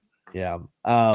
So no Kong 86. I didn't see a single Kong 86 statue. Wow, look at that giraffe. Sorry, Nathaniel. So Kyle, you were mentioning all the different items that they showcase at Wonderfest. I'd seen some of your photos that I was searching through, and there's also some really groovy yokai stuff that you had posted. Yes. Do you have anything to show us for that, or is that coming? Or it's not. I didn't get footage of it really. That was actually one of the other negative things about the show is it's very busy, and so trying to get to the point where you can get up to see stuff can be a bit of an annoyance. Challenge, yeah. And, a challenge, yeah. The lady who sculpts the yokai stuff, she does such a wonderful job. What she does is actually, you know what? I do have photos, but I think they're on my phone. I'll look and see if I can do this. I was just curious because you had some of the things that you had that I saw were just like next level awesome, because it's like the Hokusai-esque yokai images that we all know are like represented in like model kits and toys. So that's actually the best part about that is a lady sculptor who makes these wonderful pieces. And like you alluded to, David, I do have them. There they are. They are essentially, let me get my screen share going on here. They are a physical representation of classic prints. Classic prints, right? So these are small too. But these are 3 classic Hokusai, as David mentioned. Is Keith watching, I hope, because he would love these too. Wow. There's the spirit coming out of the well. Yep. And then these all have like awesome, like classic, official, real old Yokai's Tales attached to them. She also did this incredible relief of the Gasha Dokuro, which that's kind of I used to have a print of this up on my wall. But her work is incredible. And I actually, when I'm talking about like things that are annoying, I was at this table specifically, I walked up to it and there was like somebody talking with her. And then there were these 2 women in front of me who I could not tell if they were there to actually talk with the artist or buy something, or if they were just checking their freaking phone. The longer I was standing there waiting, the more agitated I got, because some people do use this as an opportunity to really chat with the artist, which I should not be annoyed about that, because it's their opportunity. This is their show. This is where they're there to like interact with people. But my God, I waited, like I got a kit from Marcellus. And the kit from Marcellus was a Gyra kit that I think you guys mentioned earlier. We talked about that. And it's a beautiful Gyra kit, but holy smokes, I had to wait what felt like an eternity at the beginning of the show, when you don't want to sit there and wait. You want to like move along to the next table where you're trying to get something. I'd sit there and wait patiently for this dude in front of me to stop flapping his soup coolers about whatever was on the table. So anyway, this is that's fantastic. Just as a heads up, like that's one of the things that it's a very crowded show, especially this one, because I think before noon, Matthew, who was there, actually, hang on a sec. One sec, Chotomante. This is something I wanted to really showcase on the show, if I can get back to it without being too much of a problem. The Kyoto area actually had somebody who was playing a violin, and at the violin, she was playing tokusatsu music. At the beginning of the day, she was playing nothing but Godzilla music. I love but it. I was too focused on buying stuff that I didn't get anything of that. But hopefully this also comes through in just a second. Yeah.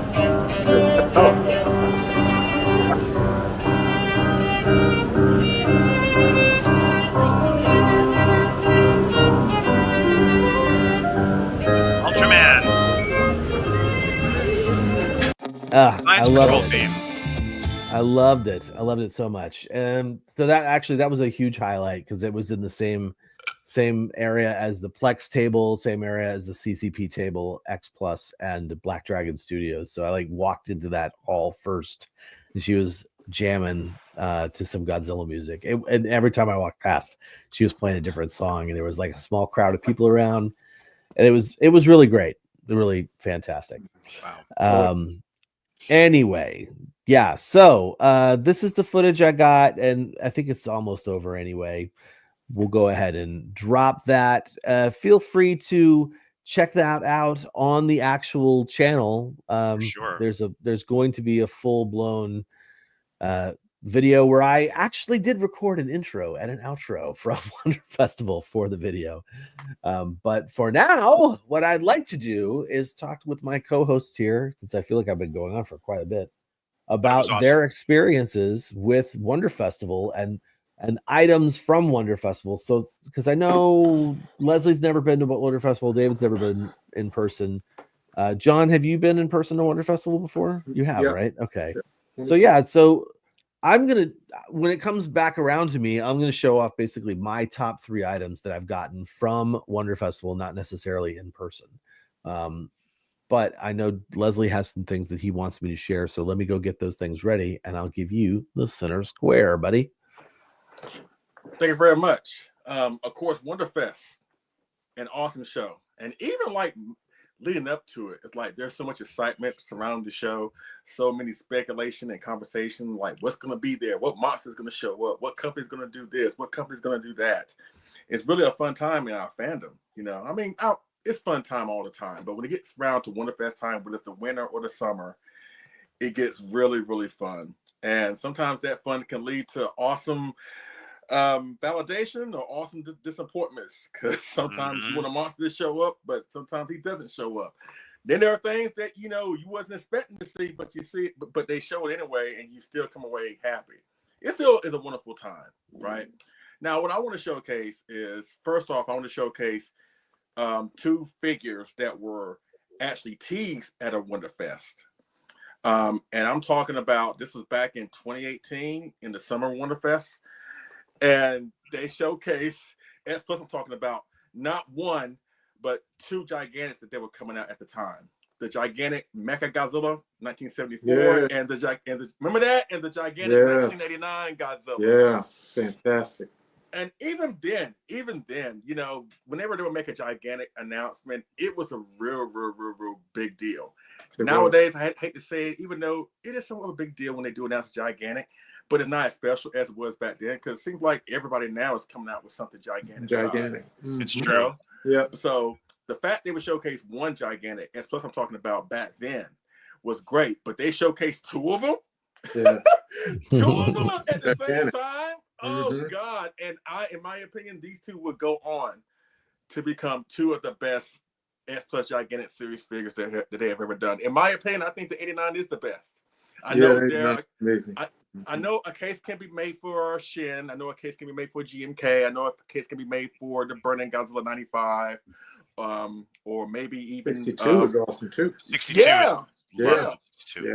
Or one of the 54s, whatever. But in my opinion, I think that the 89 is the absolute best. It wasn't based off a kit. It was scratch built, handmade by Kabetsuya, as well as Mecha Godzilla. And these figures, once you get them all completed and built up or whatever, they were awesome to get when they did come out. The 89 came out a year later, 2019, and Mecha Godzilla came out during the height of the pandemic in 2020. And unfortunately, these 2 believe it or not, as awesome as they are, they didn't win overall figure of the year. In the 89's case, the Sakai 2002 beat him. In Mechagodzilla's case, the Sakai 84 beat him. But I've always maintained that the 89 and Mechagodzilla should have won figure of the year or those respective years. That's just my opinion, you know, whatever. But yeah, but once you get them in hand, and Kyle, if you showcase the photo of both of them together on my table, look at that. Look at that. Oh God, I love taking pictures of the 89 and Mechagodzilla. Yeah, the 89 is special. It is special. It is special, you know. So that's it, what I want to talk about first. Secondly, now this is a Wonderfest exclusive set that I was able to track down after the fact. And it's the X Plus 30 centimeter, my favorite brothers with anger management issues. The green guy and the brown guy, Sanda and Gara from War of the Gargantuas. And of course, this was a Summer Wonderfest exclusive back in 2011, if I'm not mistaken. And I missed that. I missed X Plus doing these figures exclusively for Wonderfest. You know, they have like a set number, like 100 or whatever. They don't really do that kind of stuff anymore, at least on a regular basis. But back in the day, when he had this set, or the Jet Jaguar and 73 Godzilla, or the Kiryu with the blue backpack, you know, they would offer these figures up for sale at Wonderfest, and they became Wonderfest exclusives. Or the Natural Color 54 Godzilla, the 30 centimeter. But it's something about this set. You know, the sculpts of the Gargantuas are great. The size are great. The paint jobs are great. Way better than the diamond reissues that we got. Oh my God, the less said about those, the better. But yeah, but I'm so happy and proud I was able to grab this rare set from Summer Wonderfest back in 2011. And nobody, don't ask me, I'm selling them. I'm not. They would never part ways with me. But this is a wonderful, wonderful set. And my favorite Wonderfest acquisition, I mean, I think you already know. I mean, it's just a no-brainer. But the one that actually this wonderful gentleman below me and my great friend Marcellus Winters helped procure for me a couple of years ago with the Tenjitsu Crafts gigantic size resin model kit of the 1984 Godzilla. Every time I look at that thing, I just think about Kyle lugging a freight train behind him. You know, this is the biggest kit I've ever seen in my life. I mean, that box was so gigantic. Wow. I brought these reusable shopping bags with me, right? I actually purchased them before the trip to Japan, and I like brought it out, and I was like, time to put this box into this bag, and it was so big that it wouldn't fit into the bag. So double shout out to X Plus for letting me like stash that at their booth. They were awesome. And you know what? That's a missed opportunity because they had that kit and they could have studied it and they could have brought out an 84 by now. I'm just saying, X Plus, you had your shot, courtesy of me and courtesy of Kyle, but you messed up. But now that right there, that is the biggest gigantic 84 in existence. And in my opinion, is one of the best. So again, thank you to Kyle and thank you to Marcel for making this happen. Again, every time I look at that thing, it's just an amazing kit. And the fact that two of my best friends in the world that I love to death was responsible for me having it in the first place makes that my most favorite Wonderfest figure acquisition of all time. Don't cry, Kyle. Don't. I'm not. No. No. Man up. Man up. So, you know. Wait. Man up. You look like a hot dog. You like. But that's it. I think that's the first time I've ever been described as looking like a hot dog. All right, David. What about you? What are your favorite Wonderfest acquisitions? Well, I got a little confused about this concept today that we're talking about. So we're going to fly by the seat of our pants, and that's okay. Exactly. It's all good. Sometimes the best conversations spur the moment things, and in my humble opinion. So anyway, let me just start by saying I have a love-hate relationship with Wonderfest. Let's go back to rewind to 2019 when Kyle, Keith, and I thought we were possibly going to Wonderfest in February, but as it turns out, we couldn't do it because we had already made arrangements to be in Hokkaido in Sapporo during the Wonderfest. So the best we could do was look on our phones and see what in the same country, but a lot further down from where we were. We're about as far as you can get from Wonderfest being in the same country, right? So it was a little bit frustrating, but I think all three of us handled it pretty well. Because who could be mad about being at the Sapporo Winter Festival, Snow Festival, and it was just magical all around, whether we got to go to Wonderfest that year or not. But I was this close to being at my first Wonderfest, and it just didn't happen. So, the universe definitely didn't do me right that time. But I'll get there. And I'm pretty sure I'm going to want to do the Winter Wonderfest, not the Summer Wonderfest. I've got enough summer where I live. I don't need to go to Japan and have another one. So, it looks like February. It's going to be a February when that happens. But so, Kyle, I just now sent you my very favorite acquisition that I didn't get in person at Wonderfest, but you actually almost got in person, but you got. Let me backtrack. Okay. So I just sent you the picture. Kyle actually got this figure, the Red Knots storyboard one-day license. Yeah. He got one while we were in Hokkaido, and he was able to have someone pick it up for him. But it was a Yahoo auction. I'll talk about it on my segment. You'll talk about it in your segment. So, but I ended up getting one not too long after I got home, and I got it when it was still relatively affordable. But it's amazing. The best Wonderfest release, in my humble opinion, that I have gotten or probably will ever get. So I am just like really stoked to have that. And again, Kyle talked about the one-day license. I'm not sure how what's the Japanese word for that? Phrase for that? It's called Tojitsu Hanken. Sure is. Yes, it is. And that was one of the figures that I was lucky enough to get. So, but what I did do is I put a couple images on there for the last Wonderfest that happened last week of things that I wish I would have seen and I think are pretty cool. So if you want to put those up, Kyle, that would be cool. I do, and I'm going to do that right now. Cool. So this is from Tanaka Studio, and Kyle said he didn't get to go to this particular booth. They did this. This is kind of unique because it's actually a 3D printed model kit. And it's small, it's 20 centimeters, but it looks like it packs a punch. I mean, it's a very stylized, kind of vicious looking 64. I don't know. I want to hear Leslie's opinion on it too. I think it's pretty neat. And I don't love the way they painted those teeth so white. I would do it a little more subtle and blend them in a little better. But I love the sculpt, and I think the idea of the 3D printed model kit is kind of interesting. And from what I understand, the material is like a hard vinyl, and it goes together really well. And it's not super cheap. I think it was 27,000 yen, if I'm not mistaken. But it's not crazy. But it's for 20 centimeters. It's a little, but it is special. Okay. Yeah, it's small, but it does come with that groovy little nameplate there. That's cool. And I'm curious about this, and I would like to maybe find one in the aftermarket at some point and build it up, because I think it'd be a neat thing to try to build a 3D printed kit. And there's also a 62 that they came up with. The 62, which I really like too. And again, it's a really cool updated version of the 62 suit.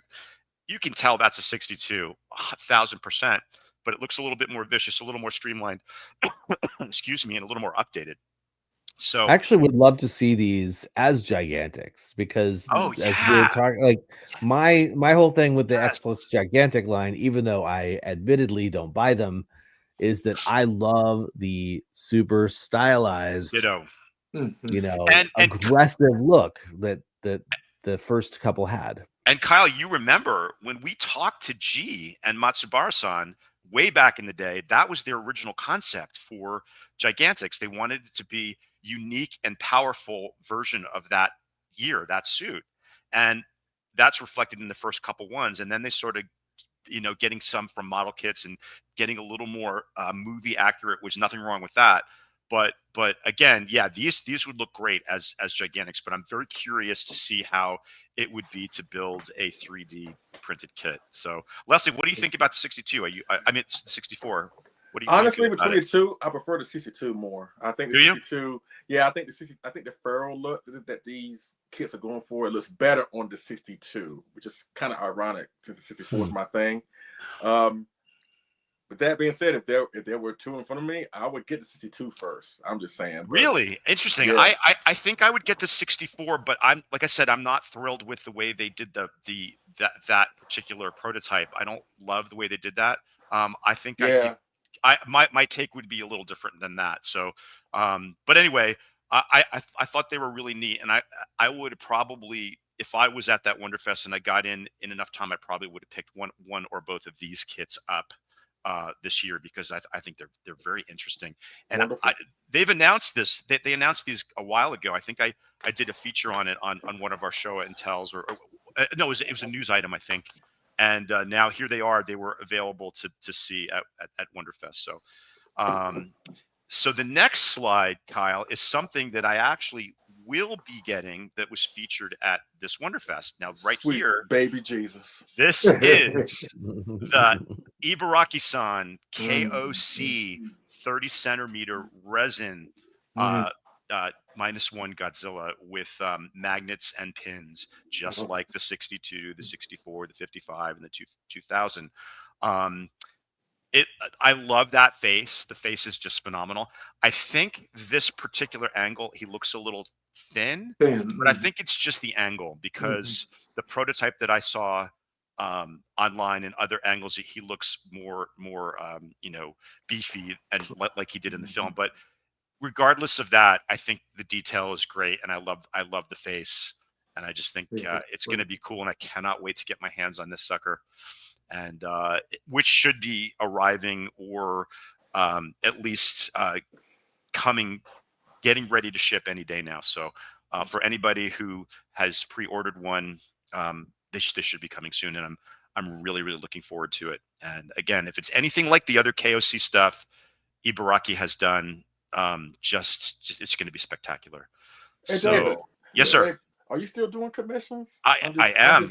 I'm doing them on a very limited basis. I'm actually doing one right now as we speak, and as you can see, oh look, it's another 64.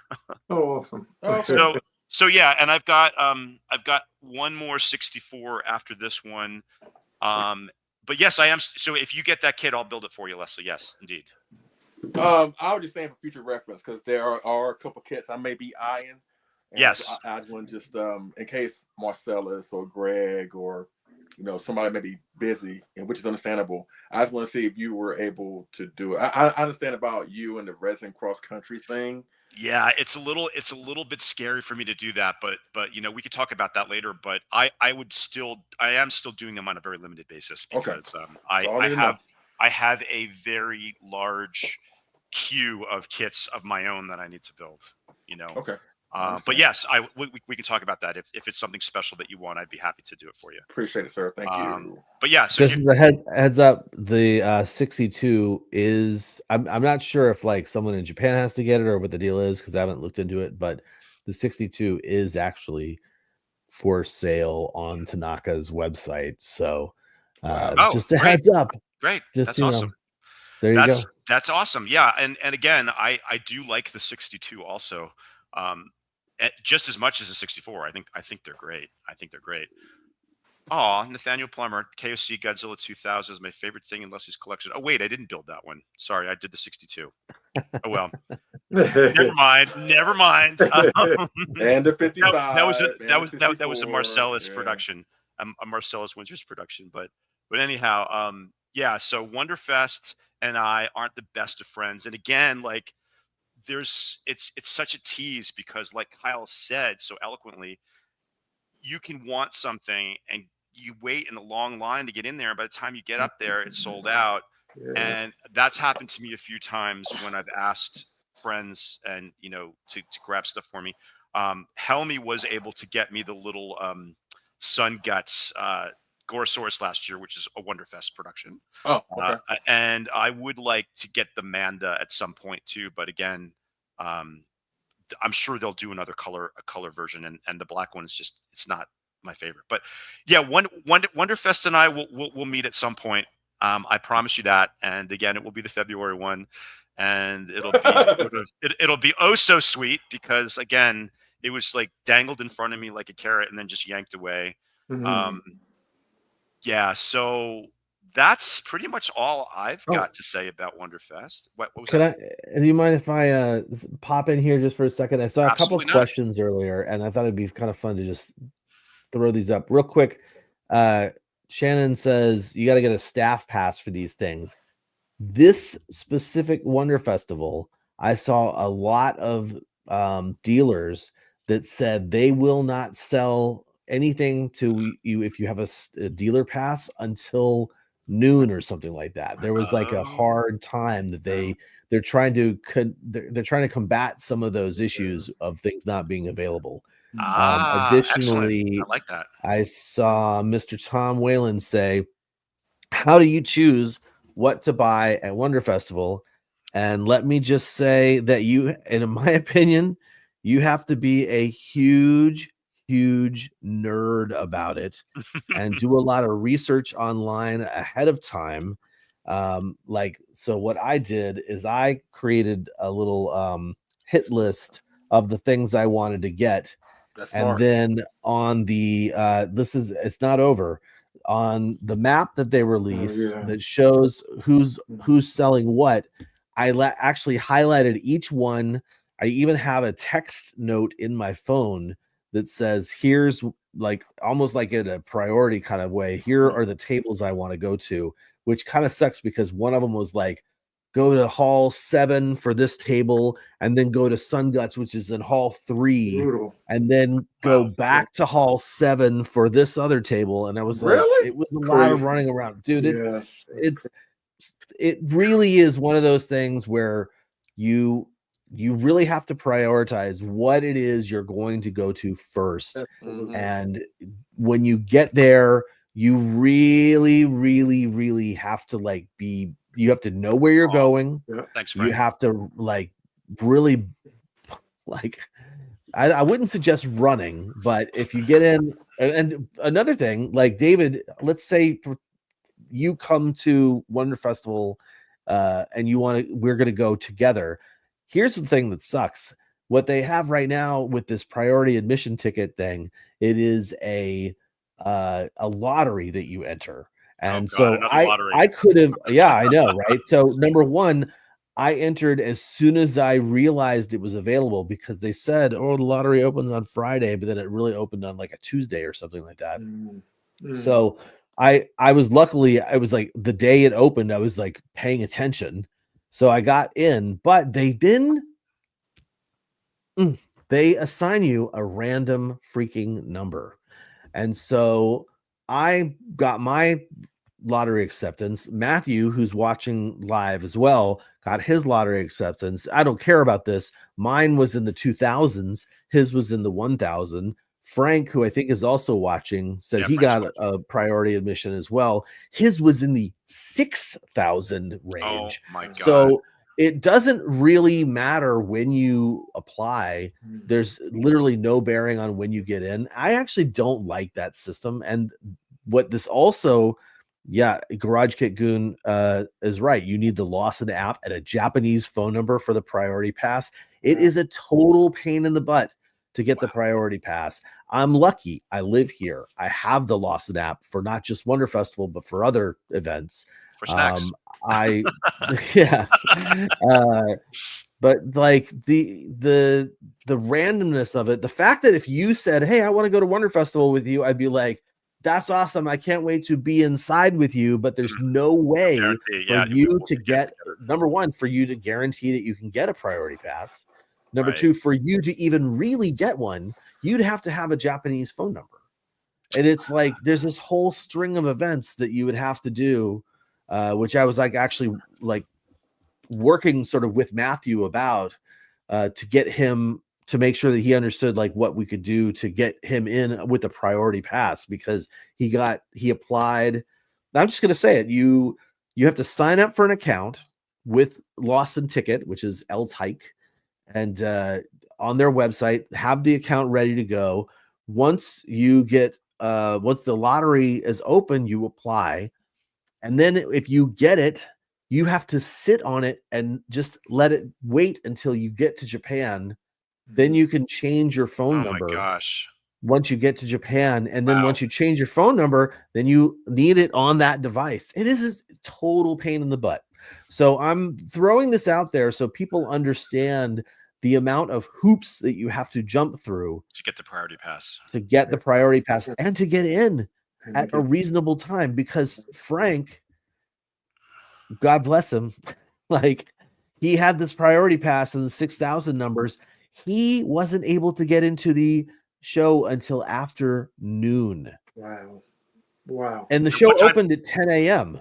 So let me ask you this, Kyle. So if you don't get a priority pass, what does that mean for you? Like, is there going to be nothing left pretty much? Or like the stuff that's hot, yes, they'll be gone. Yeah. Because even me getting it at 10:30, I already knew going into the show, just because I'm, I have my finger on somewhat of a pulse. I knew that some of the hot Sofubi releases were going to be the Frog Tree -1 figure. The Max Toy -1 Death Scene figure. Like, those, I knew ahead of time. I was like, those people are going to go crazy for those things. So, in fact, I had, a friend of mine asked me if I would get each one of those, technically speaking. So, friends of mine asked if I would get each one of those. So I was interested in trying to get them, but I got into the show at 10:30. Matthew was in line at the Plex table that was doing the Frog Tree stuff. And by the time I was able, they did a weird thing with ticketing as well, which I'm not going to go into, but the -1 figure did last through the first round of ticketing, and I was in the second round of ticketing, and I was in line, and they put the sold out sticker on the Frog Tree -1 sticker. But because I couldn't get in that line, I immediately went to the Max Toy table, and his -1, both of them were already sold out. So this is at like 10:35, 10:45. The show supposedly opened at 10 a.m. and like Sun Guts, everything was available except for one that had already sold out. So yeah, it's crazy. Yeah, it's a love hate. And you did say, Kyle, that the only saving grace for someone like me is I like model kits too. So you said the model kits do tend to last a little bit longer than the Sofubi flavor, or they don't have that same heat that Sofubi has, right? So soft vinyl toys these days have an incredible amount of resale value, and people go do for them. They're like go crazy for them, and I was telling John before we started, one of the big unfortunate things here is that people go to Wonderfestival specifically to resell. And I'm not, there's nothing wrong with buying something at the show and reselling it. I don't have any problem with that.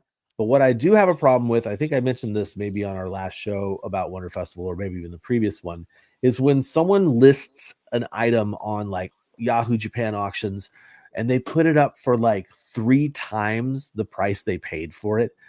To me, that is scalping. And that is, I know for a fact, the makers like Passion Tank and Frog Tree as well really, really get annoyed by that happening. And that, to me, it's so greedy.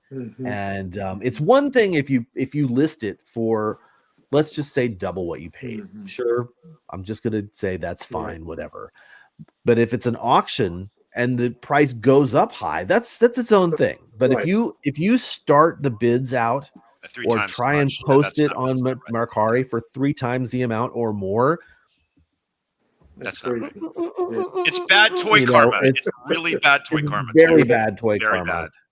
So anyway, I'm gonna step off the soapbox now, and no, I like to mention that because a lot of us who have never been didn't realize that all of the intricacies of actually just getting in.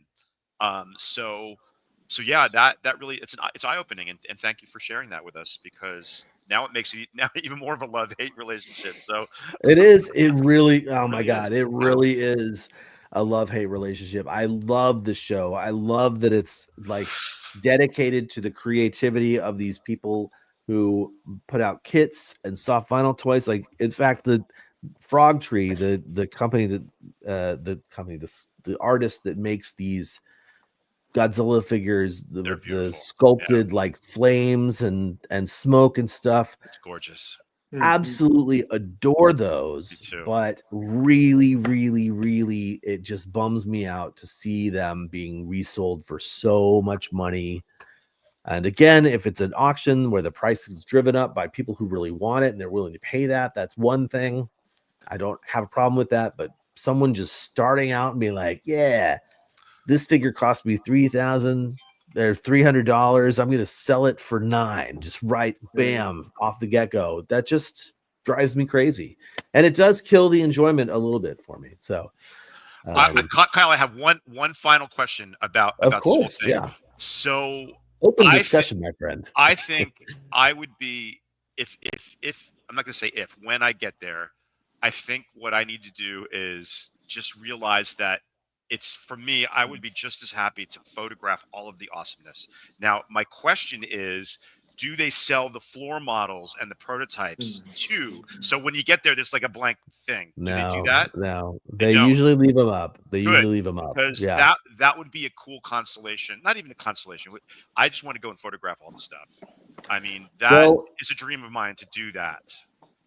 Instead of me leaving that little tear on a negative note talking about the scalpers, let me leave it on a positive note and say, if you go with friends, the best thing you can do is what Matthew and I did. And I would have included some other people as well if they had been able to go in with us at the same time.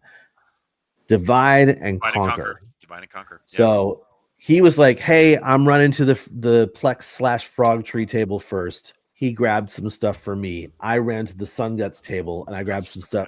He grabbed stuff for him and me. I did the same at Sun Guts.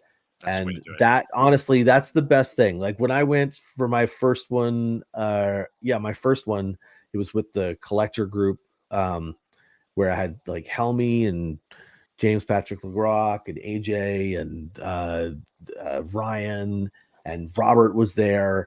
What we really should have done, we should have been like, okay, who's doing what? But they do split you up in weird ways too. So it's a total pain. I mean, it's not something that's very, very easy to do.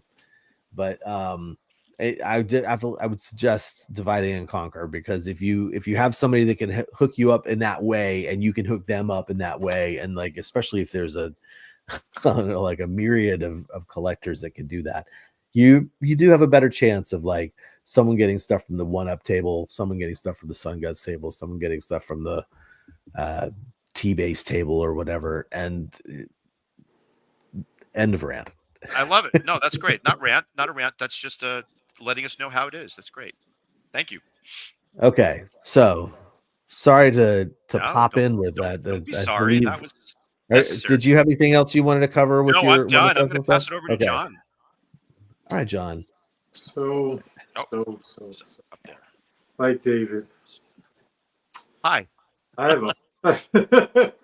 have a hate and love relationship with Wonderfest. I love it, but last year I hated it. It was hard. Oh wow! So I had the privilege of going to Wonderfest in 2016 when Shin Godzilla came out, and I didn't have to buy a ticket. A dear friend was able to get a ticket for me, and I didn't have to worry about worrying about the line. I wasn't looking for anything in particular at all. I just was excited to be there, and we didn't get there till about a little after 12. And I had flown in on that day, and I had given up the idea of going. My flight had gotten delayed until the next day, so I was like, well, gonna get there at 10 in the morning. I trying to get to Wonderfest is like crazy, but she said, no, we can make it, and we made it. And I'm so glad I went. It was phenomenal to see I forget the sculptor's name who sculpted Shin Godzilla tail and some other thing. He was there to do an interview. Takayuki, right? Or Takaya, right? Yes. So it was awesome. And I saw the big Kyoto replica, that the $10,000 replica and the $1,000 one that I would get a couple years later. Fantastic experience. Didn't have to worry about the hordes of people. It was hot, but nothing like. Fast forward, rewind to last year. The heat was just brutal. I was looking forward to going, and it wasn't about buying anything necessarily. It was about meeting Yuji Sakai-san, and boy, wiped out by the heat. Just wiped out. Heat stroke took me down for 4 days in the middle of my trip, and I tried to get up that Sunday morning. I couldn't get out to bed. That's how bad. And it was horrible. I had a new box art that was coming out as well, so it was just like, we came all the way here to go, and didn't happen. And if I had not gotten sick, I guess it was almost 2 days before, I would have passed out. There would have no doubt I would have passed out at Wonderfest. So, it would just, that heat would have crushed me, Kyle. That would have been brutal. With that said, I've got some wonderful things from Wonderfest over to that 2016. The crazy thing, I got to meet G-san, and I got there late. And that year, they were doing a special Wonderfest special with the big 3 box of Kamonga, Minya, and Godzilla. Yeah. I think I got the last box, I believe. The last. Really? Okay. Yes. I was grateful to get it. It was awesome. Big old box to carry for the rest of my trip. Yeah. That is a big old box for sure. Yeah. And if I recall, after I left Japan, I went to Indonesia for like eight or 9 days so that was crazy. I think that was that same trip, that box. Box went with you to Indonesia? Oh my goodness. Yeah, and plus everything else I got. So it was crazy. But I took it out the box, I think is what I did, and took each figure out. How was that? Especially with Kamunga. How did that go? Yeah, no. Those legs going through security. What the hell? Right. But everything worked out. I won't do that again. I will never, like you said, David, I will never attempt to go. First of all, I'm never going to go back to Japan in July, in August. That ain't happening. Nope. And to try to go to Wonderfest, especially with getting in and those lines, no way. And I remember that Wednesday of last following the Wonderfest, I think it was 42 or 43 people passed out in Tokyo from heat strokes, and an 82-year-old woman died in the field. So that was just on that Wednesday following. So it was like, not happening. With that said, I have some wonderful things one awesome thing from Wonderfest as a takeaway. I didn't get to get there, but I'll always cherish this. I had the privilege of doing a 54 box. Oh yeah. Yuji Sakai, and he signed it. So cool, dude. To me, yeah. That's amazing. That's beautiful. This was my favorite, but that was an honor to be a nice, awesome takeaway from Wonderfest. And I do want to go to Winter. Yeah. So that could happen maybe next year. I might try it. And at the same time, I'll make that trip to Okinawa. Yeah, I'm so bummed you didn't get to do that. Oh, you didn't get to see King Caesar. Oh, and here's the thing. I went to see 54 in the theater when I arrived. That Sunday, go to Wonderfest with my friend, and then we were going to go see Godzilla vs. Mechagodzilla that was playing at, I forgot what museum or what place it was playing. Then the next day, get on a plane and go to Okinawa. None of that. I know almost firsthand what you went through, because Keith got really sick, as Kyle knows, when we were in 2019. He was down for almost a week. Luckily, we were there for almost 3 weeks, but he got That's really good. That would have been horrible. And again, being sick when you're in Japan is one of the worst things ever, because you want to be there and you want to be part of everything that's happening, and it's just not comfortable to be in a foreign country and be sick. I sat in my little cube. It was so cold, and they kept it cold in that. Yeah. But for 4 days. That's a shame. I'm so sorry that happened to you. But the saving grace, the last day of the trip, I had to make sure I was able to get home. I was afraid that I would be still sick and it'd be a problem getting on the plane. Wouldn't let you on the plane, yeah. Yeah, but I got to go to Kawasaki and see where Ichido, walks along. That made the whole trip. Oh, okay. That was the best. Yeah, that's it. And breathe in all those fumes, you get even more sick, right? The crazy thing is, it sounds like mania. Is it all clean now? It's all cleaned up? Oh, it looks almost like it was from 1969. That's not good.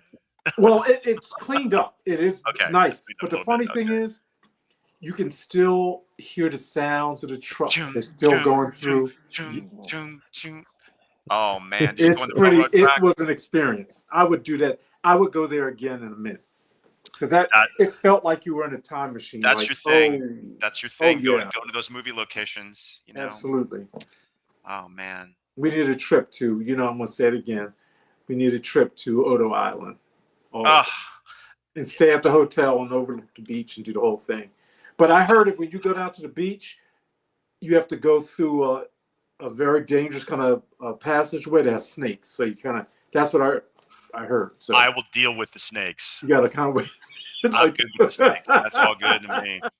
I didn't do that because there was no way I could see the beach unless I stayed in a hotel, and I had to get out the mountain. With that said, go to Wonderfest, but do it in February.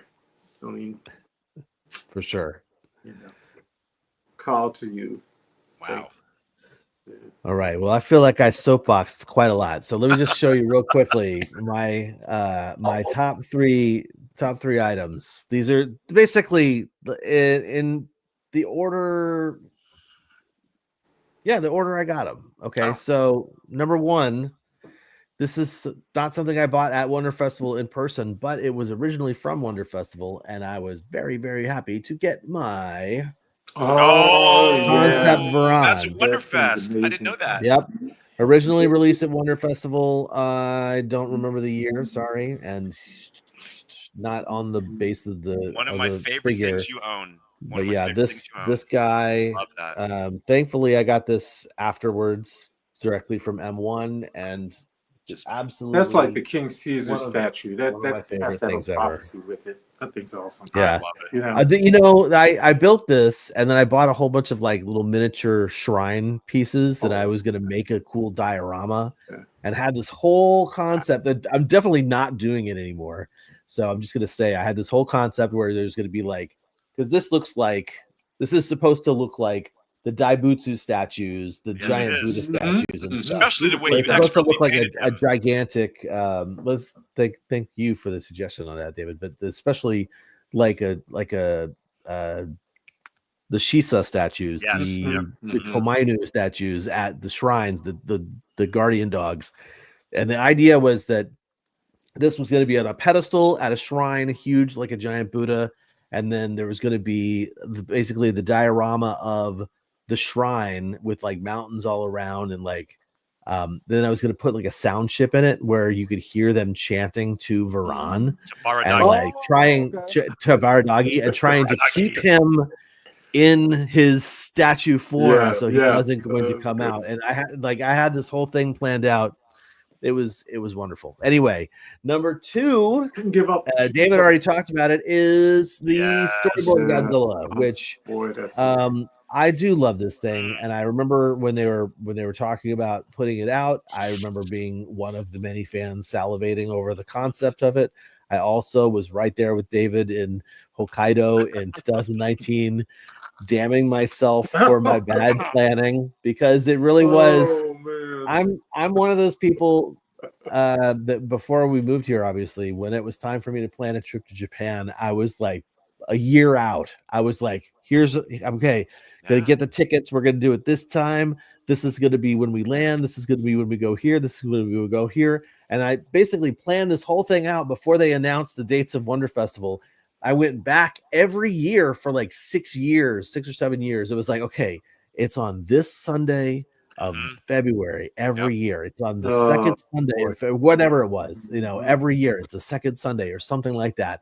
And the year we went, they went with the previous or something like that. And I was like, painful. David, I got bad news. It's okay. We handled it well. We handled it really well. No one wants to handle. We're just like, so be it.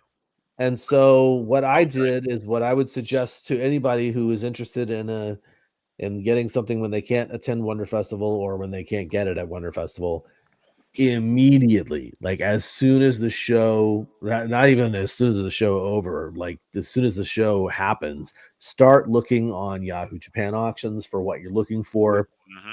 Because I was able to get this for a really, really good deal, just double of what it costs at the show. And then we all know that the storyboard figures shot up quite a lot more after the fact. So now there's all sorts of other exclusives that I've been able to procure throughout the years, but in person, I really love this extremely crazy glitter GMK from 2 days.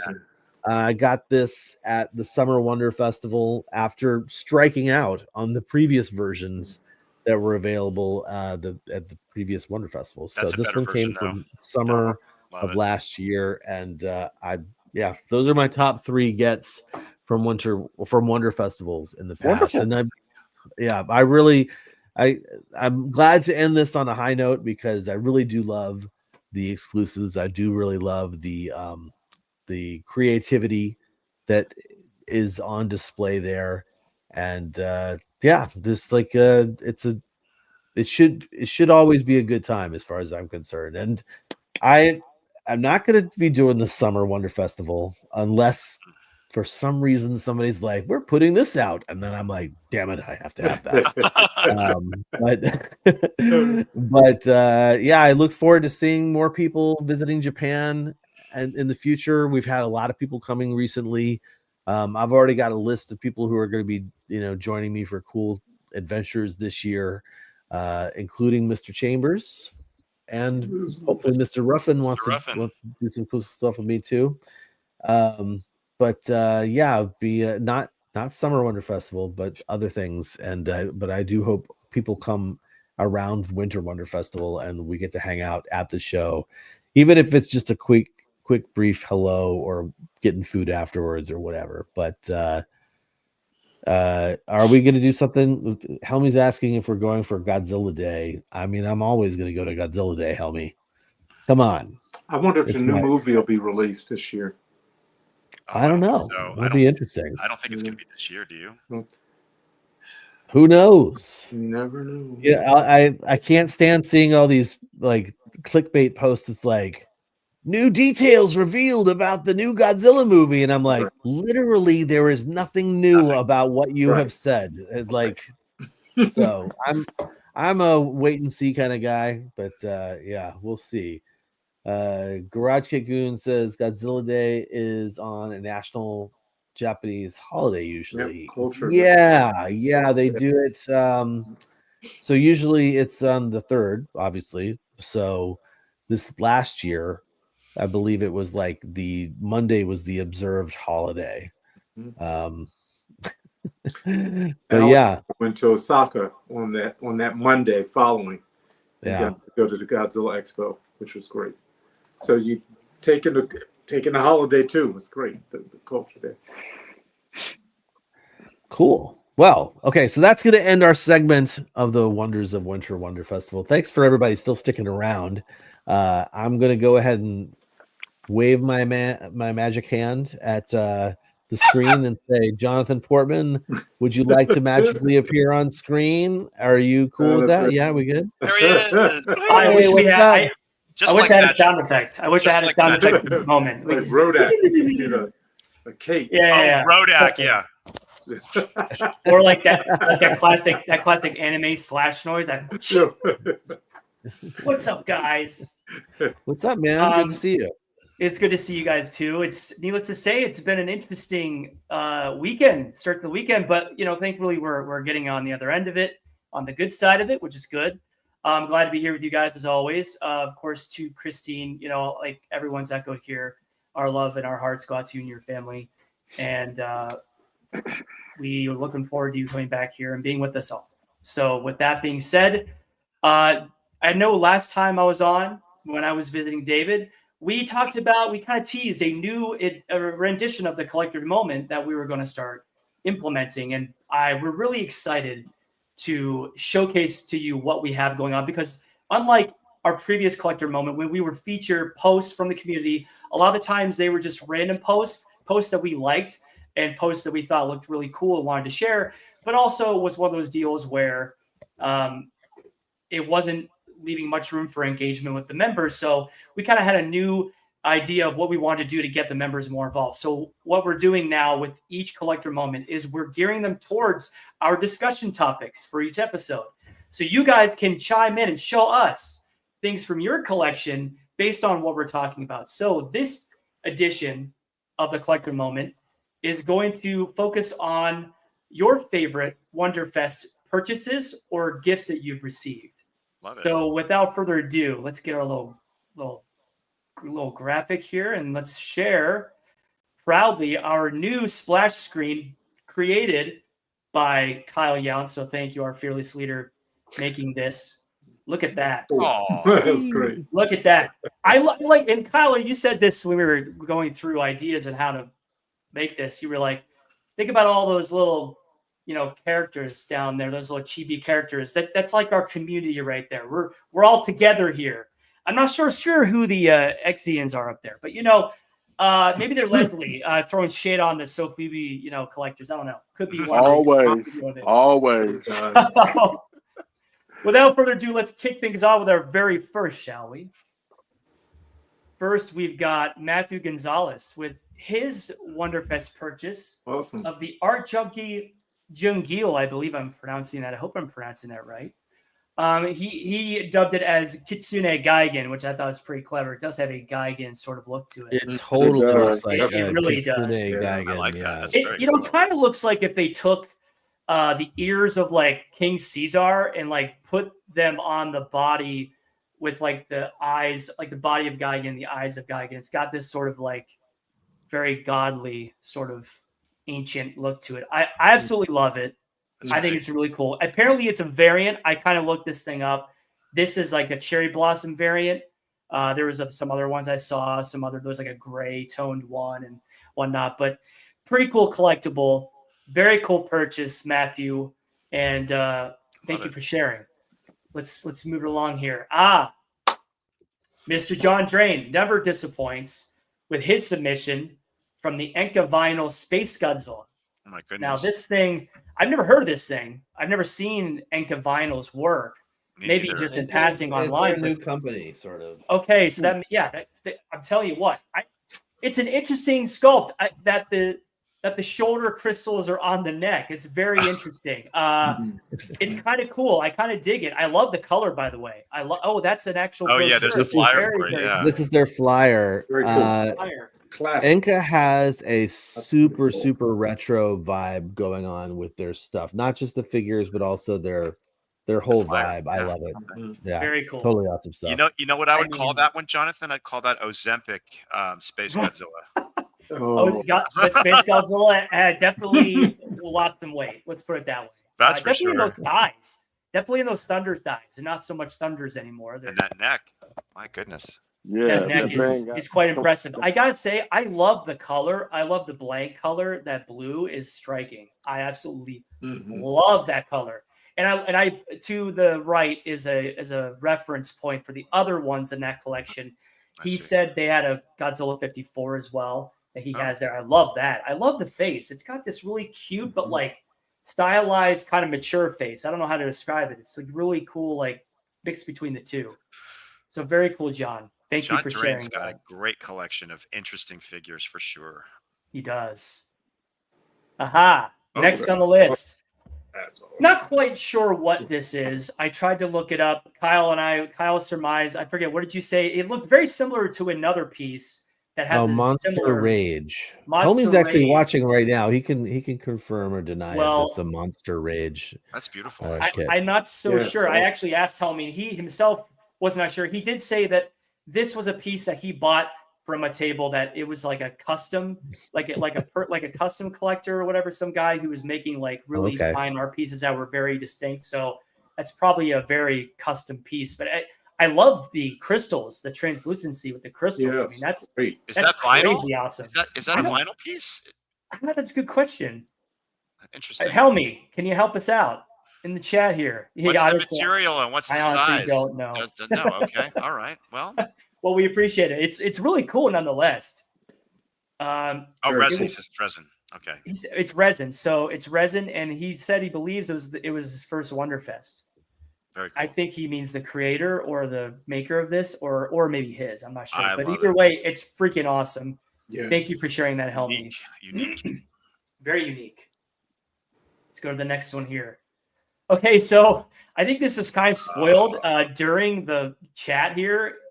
Kyle had said that Frog Tree was pretty much sold out. And I know Tanner posted this kind of like with this. He said his fingers crossed that he didn't know if he may or may not be getting this.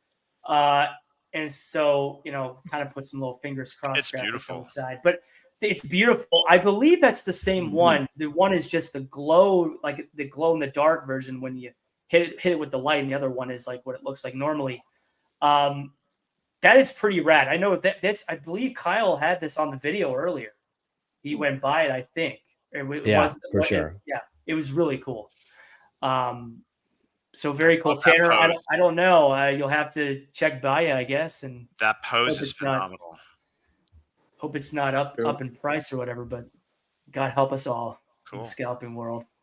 Let's continue. Frank, who we were just talking about here, with a really cool Yuji Kaida signed piece. That is incredible. I mean, that's awesome, Frank. Yeah. Frank, this piece is great. And I gotta say, it is the one submission we had that is art, and which is really cool. But that piece in general, I had to look through my Yuji Kaida book to see it, and I'm like, man, it looks even better there. I mean, like the actual piece, not just a print on a page on a book, but either way, incredible piece, Frank. Really cool. Hey, John, that's a treasure. You want to hear something cool about that piece? Back in the, I guess, late 80s, early 90s, maybe it was the late 80s, August Rigoni had a short-lived magazine called Markalite, and that was the cover of one of his magazines. I have one. I'll show.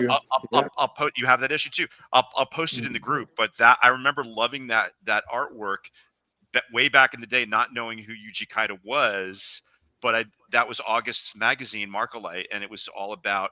And I think that's the issue that talked about Godzilla versus Biollante for the first time that I read an article about. But anyway, I am familiar with that artwork from way back in the day. So very cool, Frank. There it is, right there. Let's blow you up, Kyle. Yeah, that's it. Get you on there. Oh, there it is. Ta-da. There it is. That's it. That's classic. That's the one. Yours is in better condition than mine, but that's so cool. Yeah, mine's all tore up. I tell you what, I got it way late in the game. Yeah. That's another thing I'd really be interested to collect at some point are those Markalite magazines. I always thought they were so cool. Obviously, I was way behind that game, but they always struck me as like one of the coolest fanzines I've ever seen. One of the first. And it looked very official. Yeah. And John Ruffin, I got it at Forbidden Planet. Oh, okay. Wow. Yep. Very cool. Yep. Blast from the past right there. Just one last mention about Yuji Kaida. His work, appeared at the Tokusatsu collection model kits. Ooh. So back in '84, my first model kit, has this classic Mechagodzilla illustration on it. So this stuff is legendary, obviously. But you said it. Absolutely legendary. Very cool, Frank. Yeah. Very cool, Frank. And this was also mentioned in the chat by Steven himself. I was like, don't worry, Steven. We're going to get to it with your submission. You just purchased this, I believe, the Burning Kingdom Detsugoji. That thing is pretty cool. This to me is like a true Christine piece. Like, and I saw this, I was like, I instantly thought I was just thinking the same Christine's thing. gonna have this at some point. I know it. Or maybe she has one of the variants if they came out with one before this. I'm not sure, but I love that. I love those colors, right? This looks like every other sort of, there's a big, I believe it's a big Bandai, right? Or am I off? It's a big Etsugoji that has the vinyl same premium. color scheme. Yeah. The vinyl premium. It's huge. And it's, I always see it. When I would go to Comic-Con or WonderCon, every single table that had Godzilla stuff, it was always on the top shelf. Yeah. It was always way expensive, but it was always on the top shelf. That's why it's still there. They're charging too much for it. 100%. There you go. 100%. It's all comes full circle here with these conversations. So, Steven, very cool purchase. Very cool. Thank you for sharing this. And Kyle, thank you for the reference photo as well. All right, moving on to Kevin. Kevin did happen to get a Frog Tree Godzilla -1. Come on, Kevin. You're killing me here. Kevin's killing us, but we applaud you, Kevin. You were one of the few, I believe, or maybe not one of the few in terms of the grand scheme, but very cool. This looks like the figure that he posted in the submission is actually from the seller in hand. So that's pretty cool. We don't have much of these on here, so I wanted to showcase that. Jealous. I love those colors. My goodness, the blue. It's a gorgeous figure, and this is that frog tree, sculpt with it's got like flames sculpted into it. Really, really. Kyle, question for you. You're familiar with Frog Tree more than most of us are, just from being at these shows. What is the possibility of them releasing a different color spray of this? Very possible. Very Okay. possible. Frog Tree was one of the artists that is annoyed by the resellers and the scalpers. And I bet. Just as a brief history, Frog Tree did. There's a salamander with antlers, like kind of figure. You've probably seen it around. It's very, very popular within like the 1-Up style figure releases and stuff like that. So Frog Tree's been around for a while. This is when they did the Summer Wonderfestival last year. There was the sculpt of Shin Godzilla that we saw Tanner talk about, but we also had this Burning Godzilla sculpt. And at the show, I think they had 3 different color variants of that one. That's what got picked up by Plex and Bandai Namco. And so they are, I don't know about releasing the exact same colorway, but they almost certainly are going to. I mean, I would hope that they would release this because they are already putting out like 6 or 7 different colorways of the Burning Godzilla from the Summer Wonderfestival sculpt. And also the Shin too. The Shin has multiple color sprays too, right? Yeah, but as far as I know, not Premium Bandai Namco and Plex, I don't know if they picked up the Shin. Okay, got it. They maybe did it for a different color variation as well, but yeah, it's fingers crossed that they put that out, or that somehow we get another release, because it's obscene. I'm actually at another window here. I've got Yahoo Japan auctions open, and that figure was a 33,000 yen figure, and I'm seeing one here for 98,000 yen, another one with an opening bid of 180,000 yen, another one here for 95,000 yen. It's very, very, very annoying, and it's a vicious cycle. These people get the big finger from me as far as I'm concerned. Big thumbs down. Rant coming.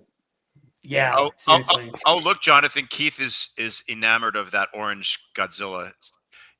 Orange is my favorite color. David, does that mean he wants one? I think so. Okay, he's like, are you gonna get this for me? I guess I'll be on the lookout, huh? Yeah. Now that's a wink right there. I like it. I'll take it. And I will say this. I saw this in the comments. Johnny, I will not be at WonderCon. I've kind of stopped.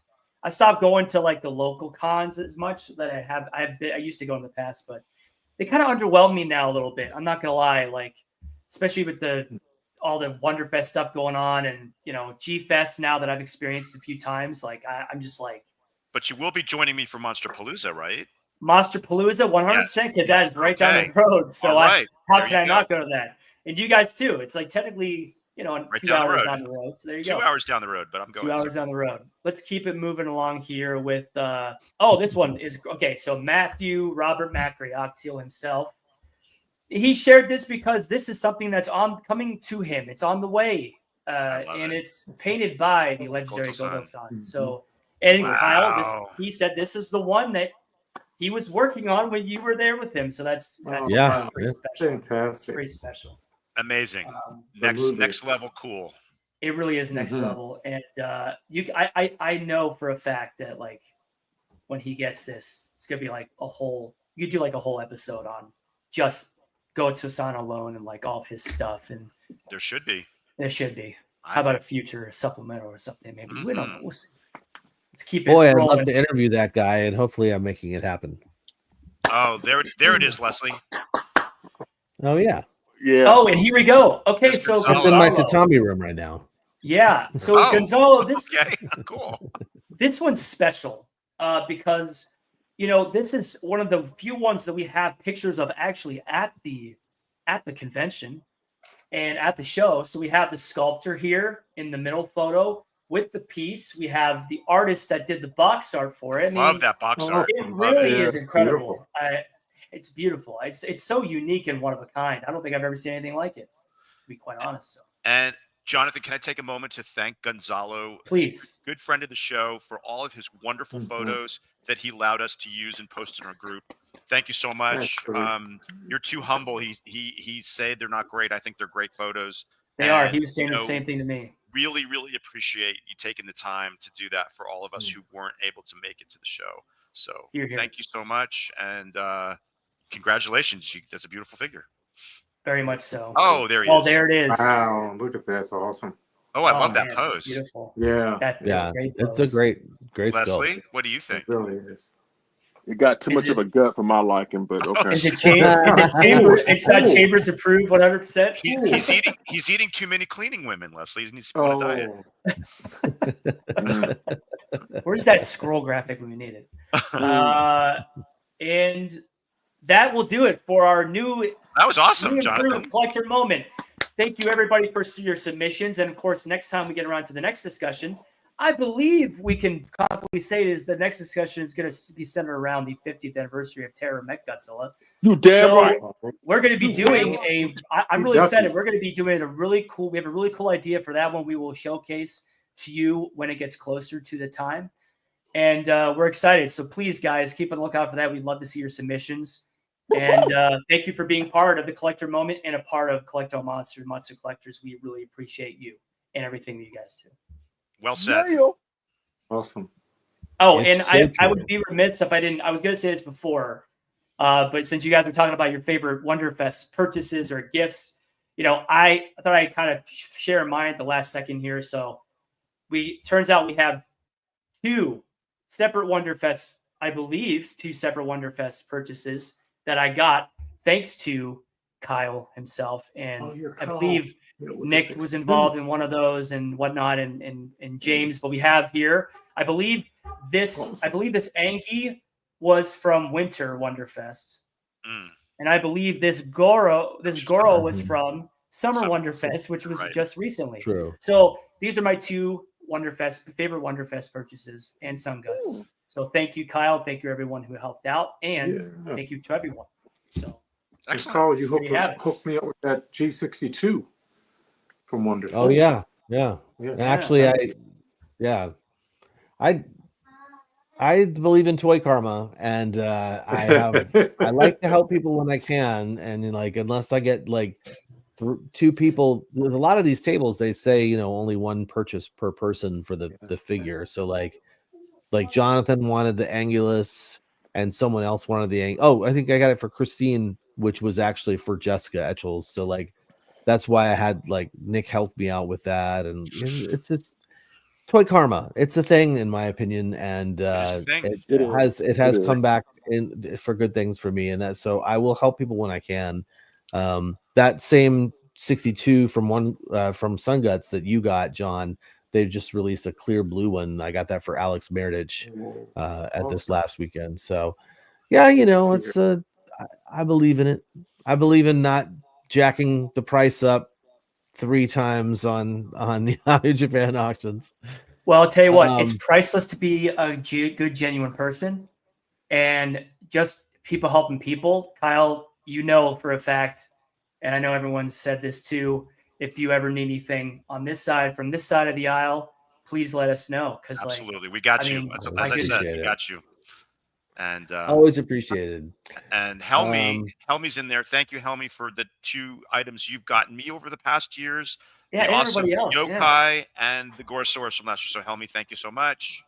You're kind of a legend yourself. So thank you. Mm-hmm. 100%. All right. Well, let's end this legendary episode and remind everybody to first up, we still have 41 people watching us as we are just into our 2.5 hour mark.